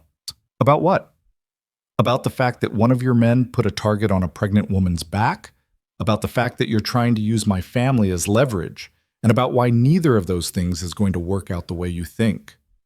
There was a pause, then Angelo laughed, the sound genuinely amused. You've gotten bold since your father died. He would have just killed the messenger and been done with it. I'm not my father. No, you're softer, weaker, more concerned with appearing civilized than with maintaining respect. Then come see how soft I am, Victor said. Tomorrow, noon, neutral ground, you and me, no crews, no weapons, just two men discussing how to avoid a war neither of us can afford.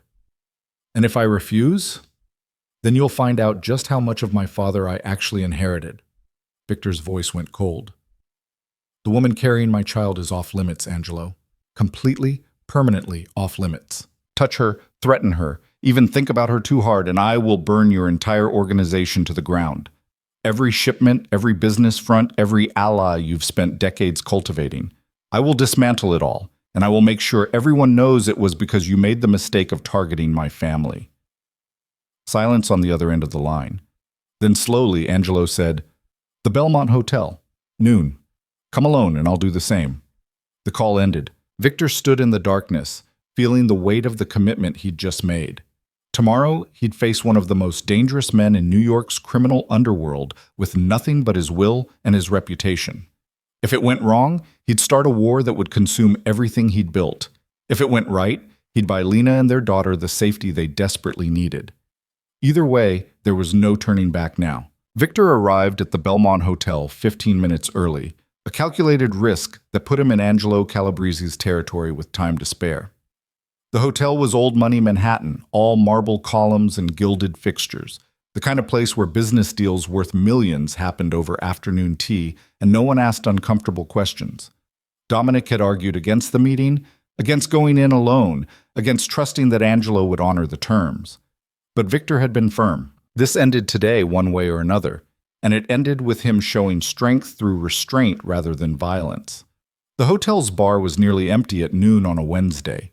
Victor chose a table in the corner with clear sight lines to all entrances and ordered a coffee he had no intention of drinking. Then he waited, his mind cycling through scenarios and contingencies while his external calm never wavered. Angelo Calabrese arrived precisely at noon, alone as promised. He was in his late 50s, silver-haired and distinguished in a way that made him look like a banker or a professor rather than a man who'd built his empire on smuggling and intimidation.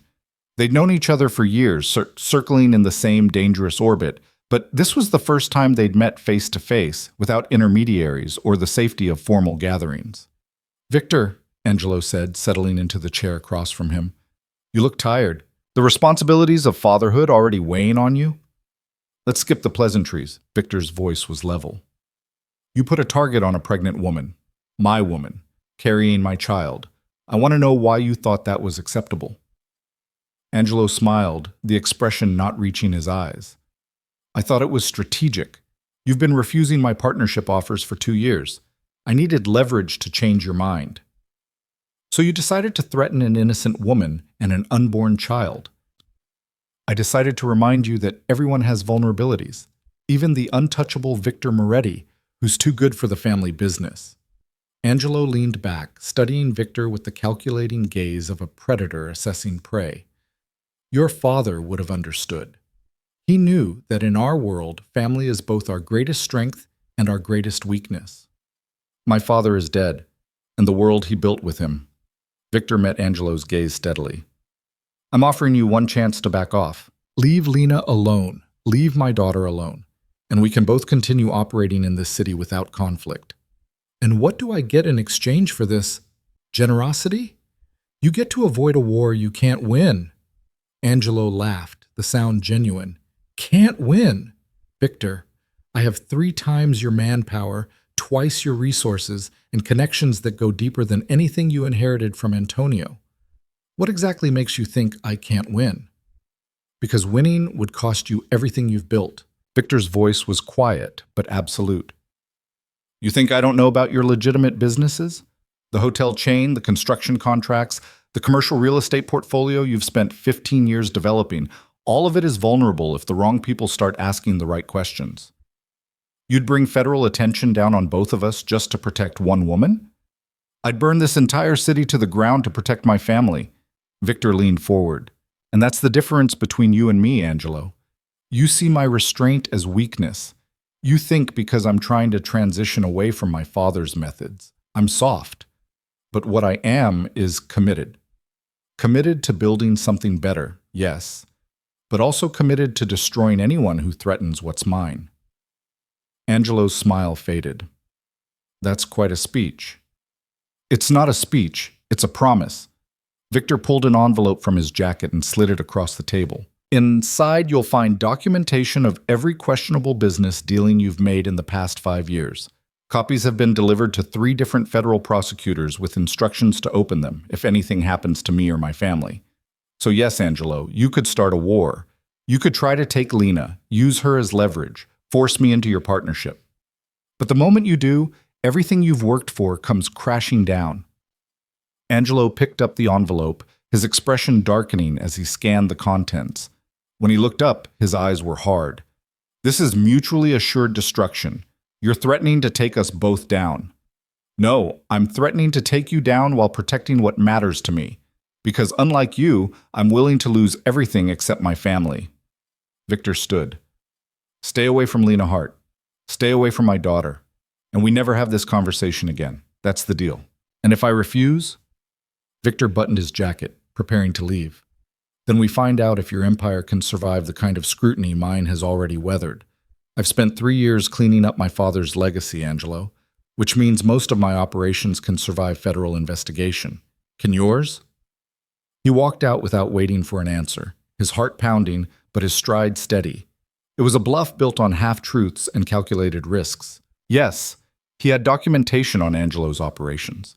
Yes, he'd made arrangements with lawyers to ensure that documentation reached the right people if necessary.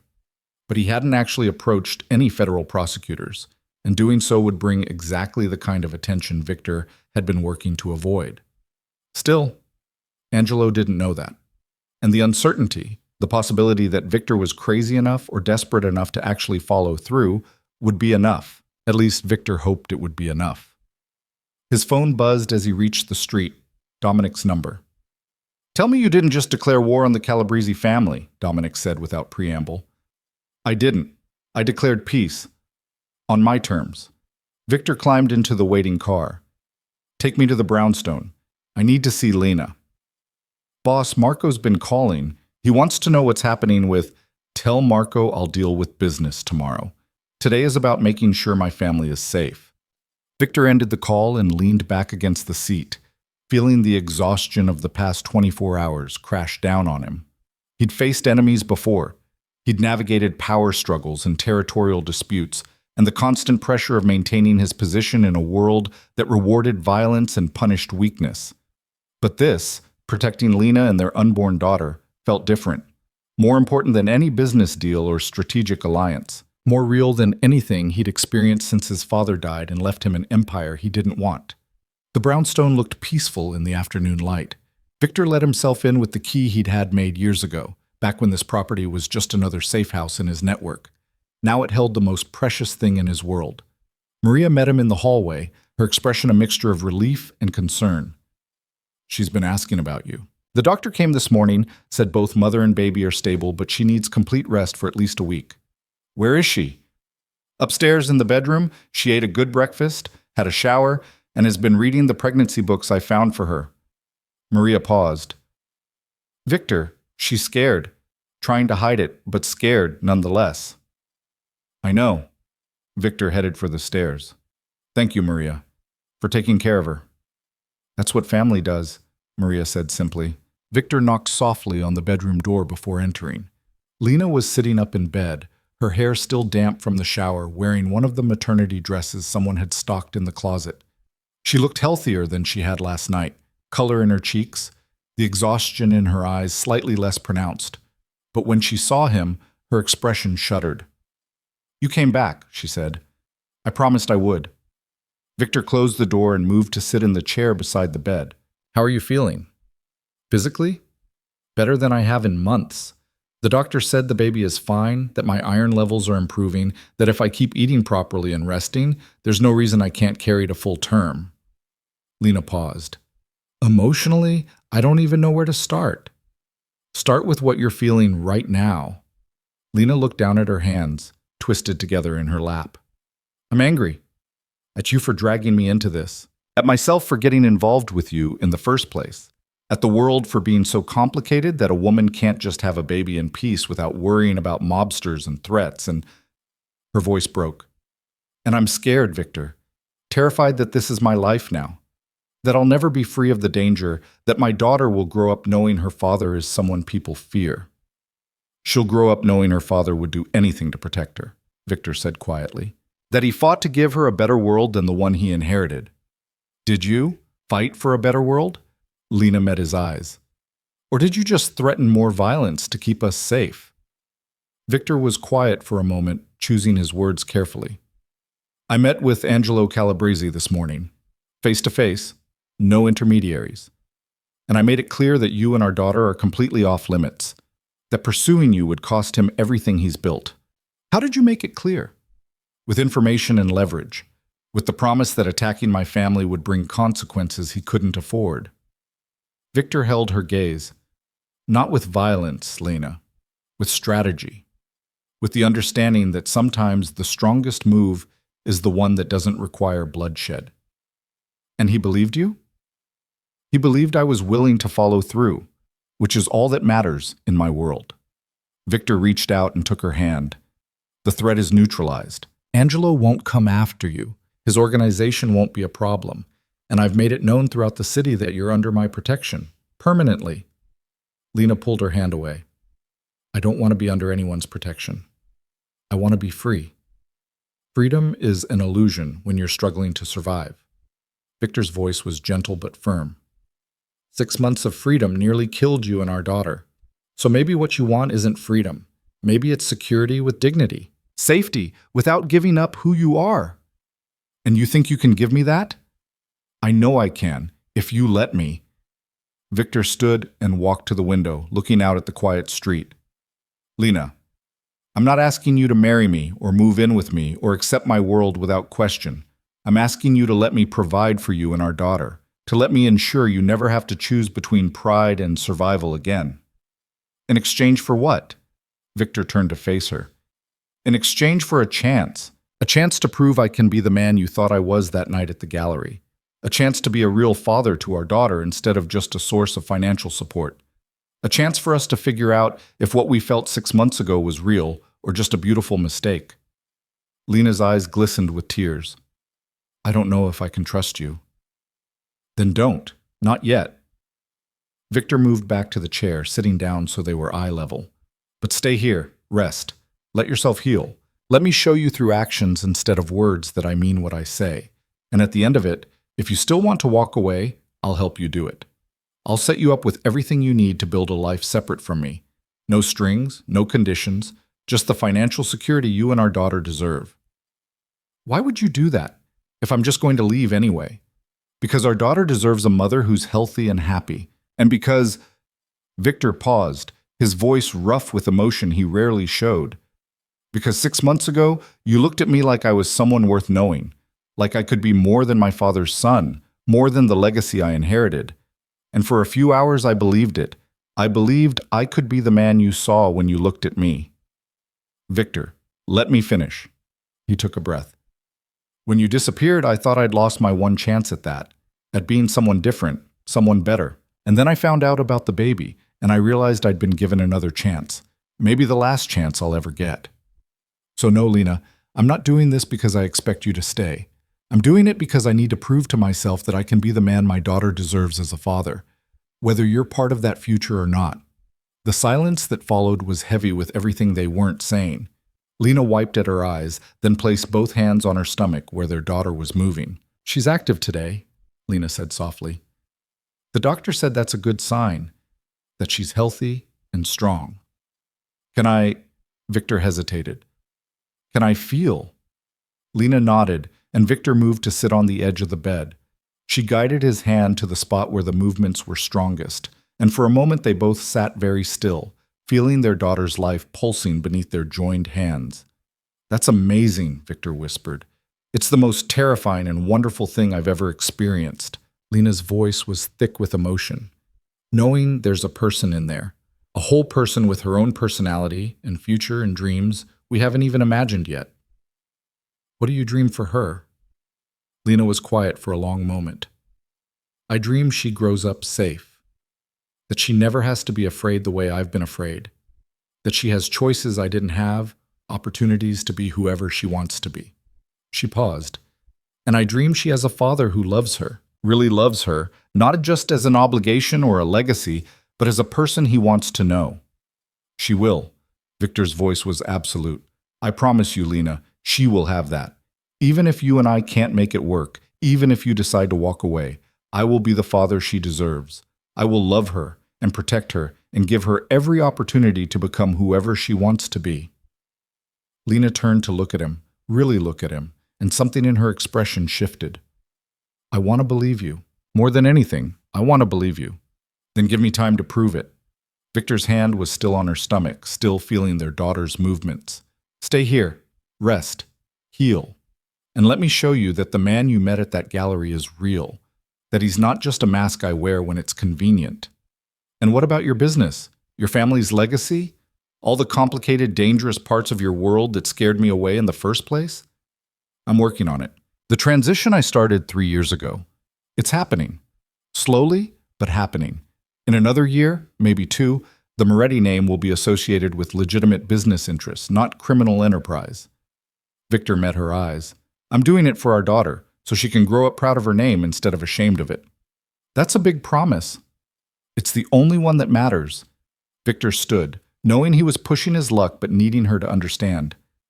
Lena, I can't erase my past. I can't change the fact that my father built an empire on fear and violence. But I can build a different future. For our daughter, for you if you'll let me, and for myself. Because I'm tired of being Antonio Moretti's son.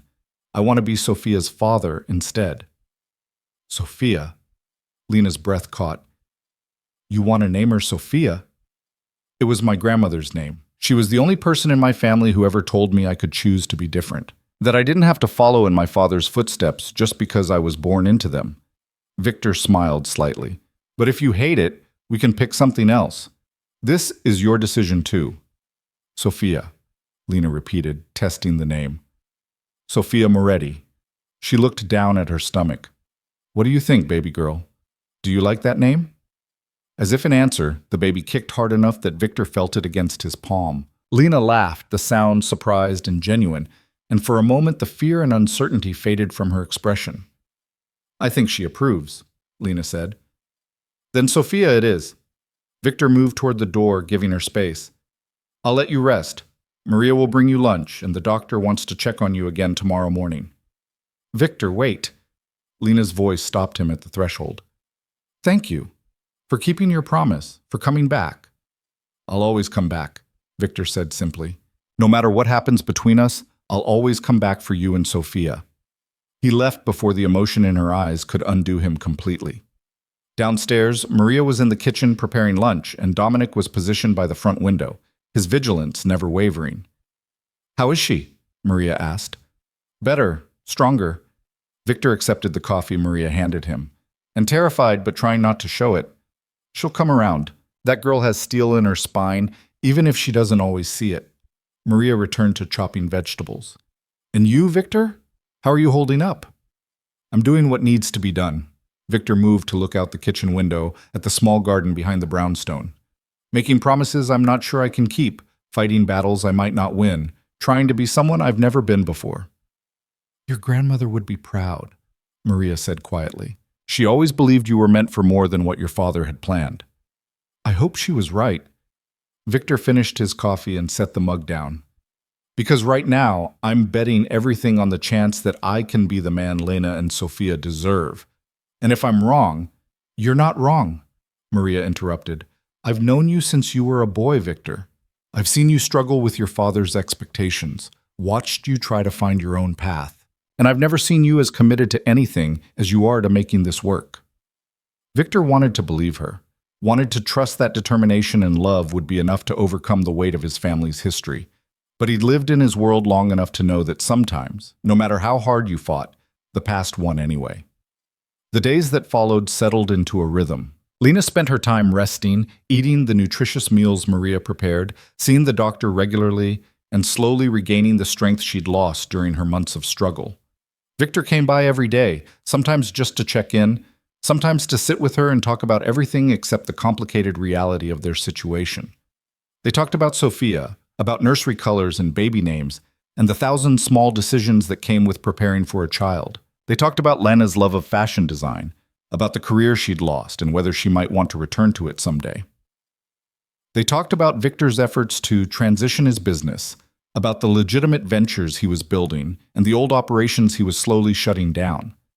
What they didn't talk about was the future, about what would happen after Sophia was born, whether Lena would stay or leave, whether the fragile connection growing between them could survive the reality of Victor's world. Until one evening, 3 weeks after Lena had moved into the brownstone, when she was 6 months pregnant and glowing with health that made the past seem like a nightmare she'd barely survived. They were sitting in the garden, the late October air cool but not yet cold, when Lena said, "I've been thinking about what happens after Sophia is born." Victor, who'd been reading a report on his tablet, set it aside. And I realized I don't know what I want. For the first time in 6 months, I'm not just fighting to survive. I have space to think, to plan, to consider what kind of life I want to build. Lena looked at him. "But I still don't know if that life includes you."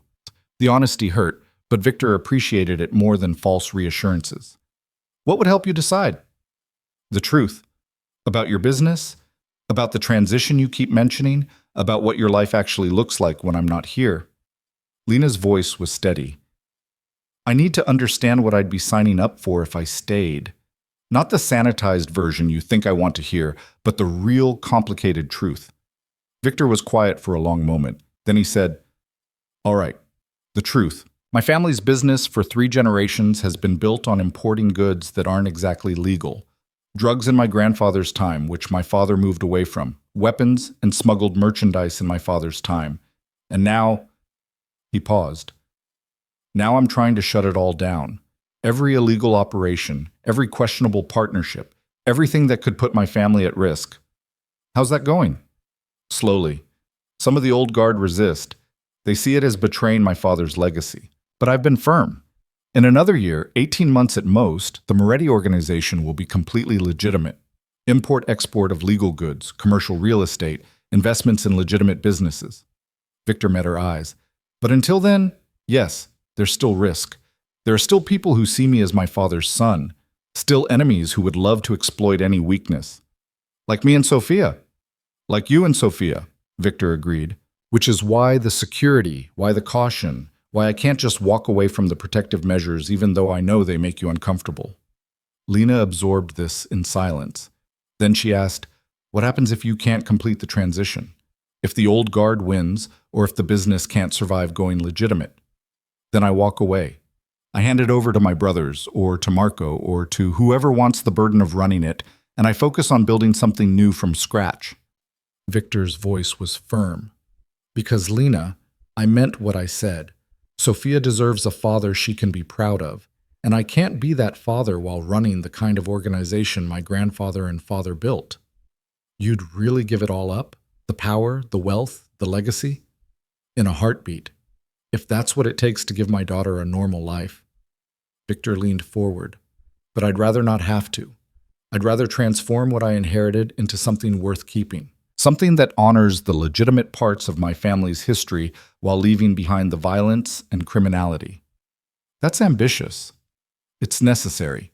Victor reached out and took her hand. Lena, I know I can't erase the past 6 months.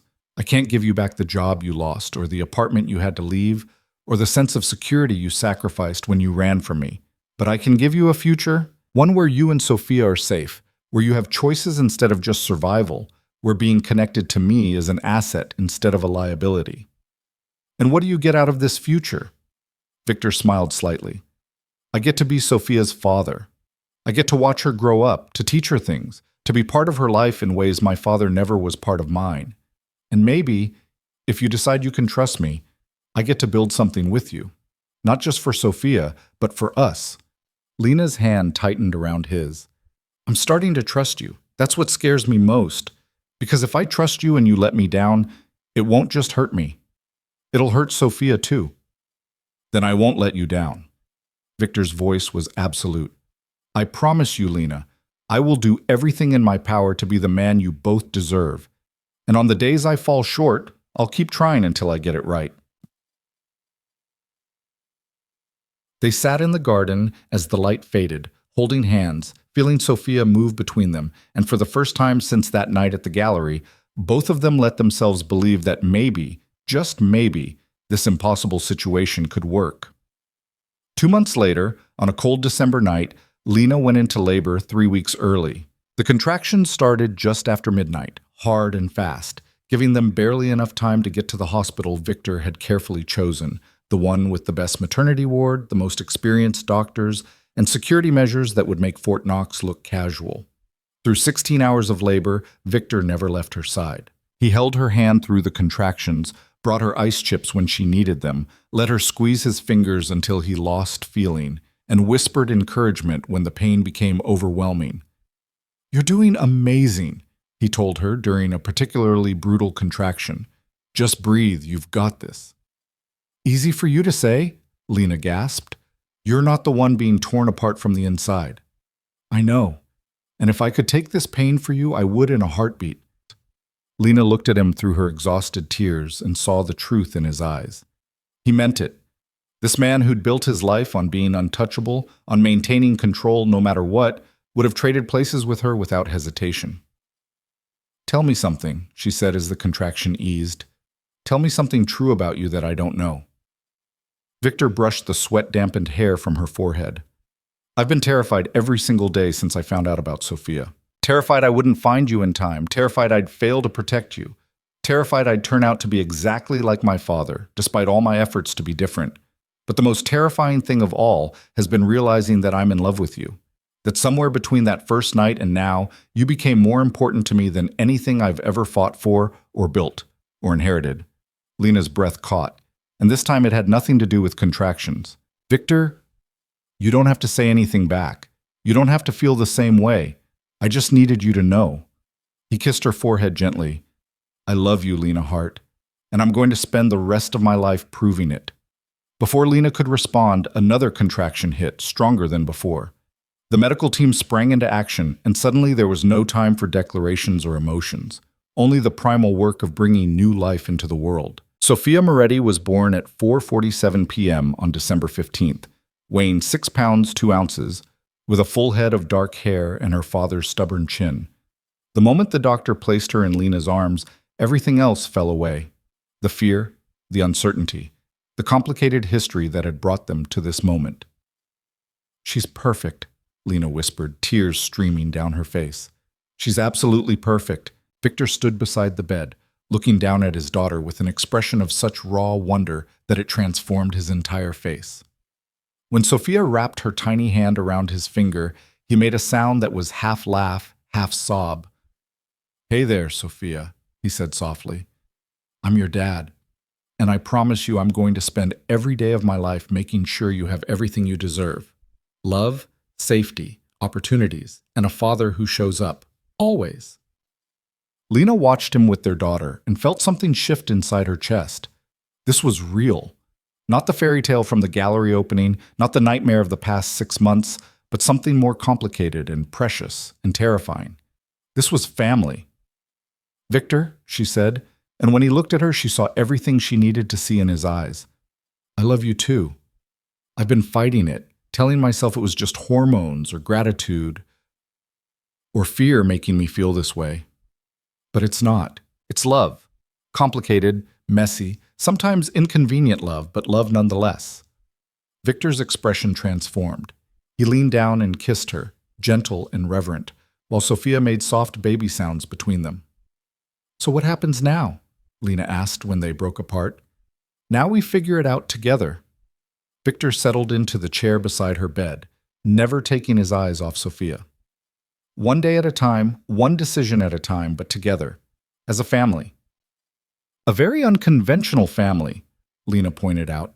The best ones usually are. Over the next few weeks, as they brought Sophia home to the brownstone and navigated the chaos of new parenthood, Lena and Victor found their rhythm. Night feedings became opportunities for quiet conversations.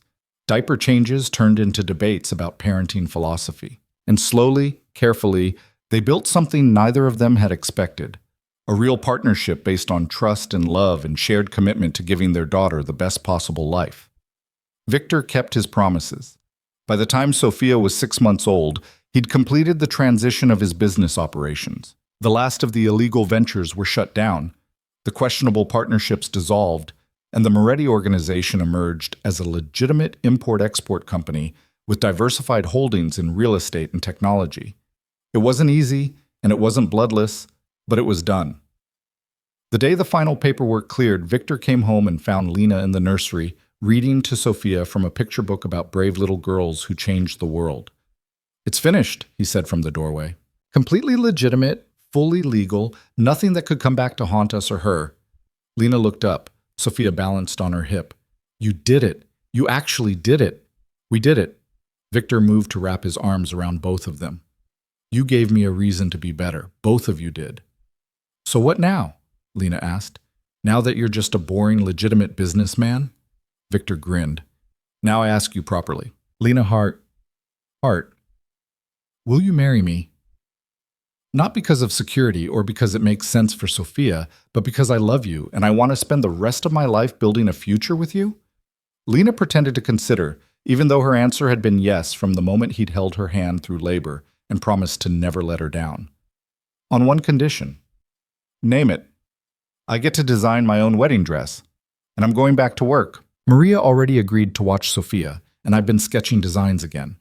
I want my career back, Victor. My identity as more than just Sophia's mother or your wife. Done. Anything else? Just one more thing. Lena smiled and kissed him softly.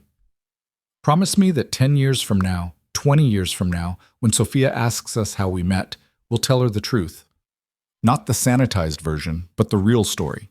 How her mother was terrified and running, and her father was trying to be better than his past, and somehow they found each other anyway. I promise, Victor said, every complicated, messy, imperfect detail. They married in the spring, in the same gallery where they'd first met. The guest list was small: Maria, Dominic, Dr. Chen, who'd started it all with one phone call, and a handful of close friends who'd supported them through the chaos. Lena wore a dress of her own design, elegant and simple, with Sophia in a miniature matching outfit that made everyone cry. When the officiant asked if anyone objected to the union, Dominic joked that he objected to not being best man, and the laughter that followed felt like permission to leave the darkness behind and embrace the future they'd fought so hard to build. Years later, when Sophia was old enough to ask questions, they kept their promise. They told her about the gallery opening, about the fear that made her mother run, about the hospital and the brownstone, and the dangerous men who'd tried to use her as leverage. They told her about the transition, about choosing to be better, about love that grew from impossible circumstances. And Sophia, who inherited her father's determination and her mother's fierce independence, understood. She grew up proud of her name, proud of parents who'd fought to give her a better world, and determined to continue building on the foundation they'd created. The Moretti Foundation, established when Sophia was 2, became Lena's passion project. Using Victor's resources and Lena's vision, they created programs to help struggling single mothers, to provide job training and childcare, and the kind of support Lena had desperately needed during those dark months. It grew into one of New York's most respected charitable organizations, transforming the Moretti name from one associated with shadows and danger into one connected with hope and second chances. Victor often said that saving Lena had saved him, that finding her in that hospital bed had given him the courage to finally become the man his grandmother had believed he could be. And Lena, watching him with Sophia, teaching her to ride a bike, helping with homework, showing her that strength could be gentle and power could be used for good, knew that the terrified woman who'd collapsed in that diner couldn't have imagined this future. But she was grateful every day that she'd been brave enough to accept it. On Sophia's 10th birthday, as they sat in the garden of the brownstone that had become their family home, Victor pulled Lena close and whispered, "Thank you." "For what?" "For running. For hiding. For being so stubborn that it took me 6 months to find you." Victor smiled. "Because if you hadn't been all those things, we might have had an easier path. But we wouldn't have had this one. And this one, messy and complicated and sometimes impossible, this one gave us everything that matters." Lena looked at their daughter, playing in the garden with the fierce joy of a child who'd never known fear or want or uncertainty. And she looked at Victor, the dangerous man who'd chosen love over legacy, who'd transformed himself for a family he'd never expected to have. "You're right," Lena said, leaning into his embrace. "This path gave us everything, including each other." And in the fading afternoon light, surrounded by the life they'd built from the ruins of their pasts, Lena Hart and Victor Moretti held each other and their daughter close, knowing that the hardest battles had already been won. Not with violence or force or the weight of inherited power, but with love and commitment and the daily choice to be better than the darkness that had tried to claim them. Their story had started with a fall, Lena's collapse, Victor's descent into desperation.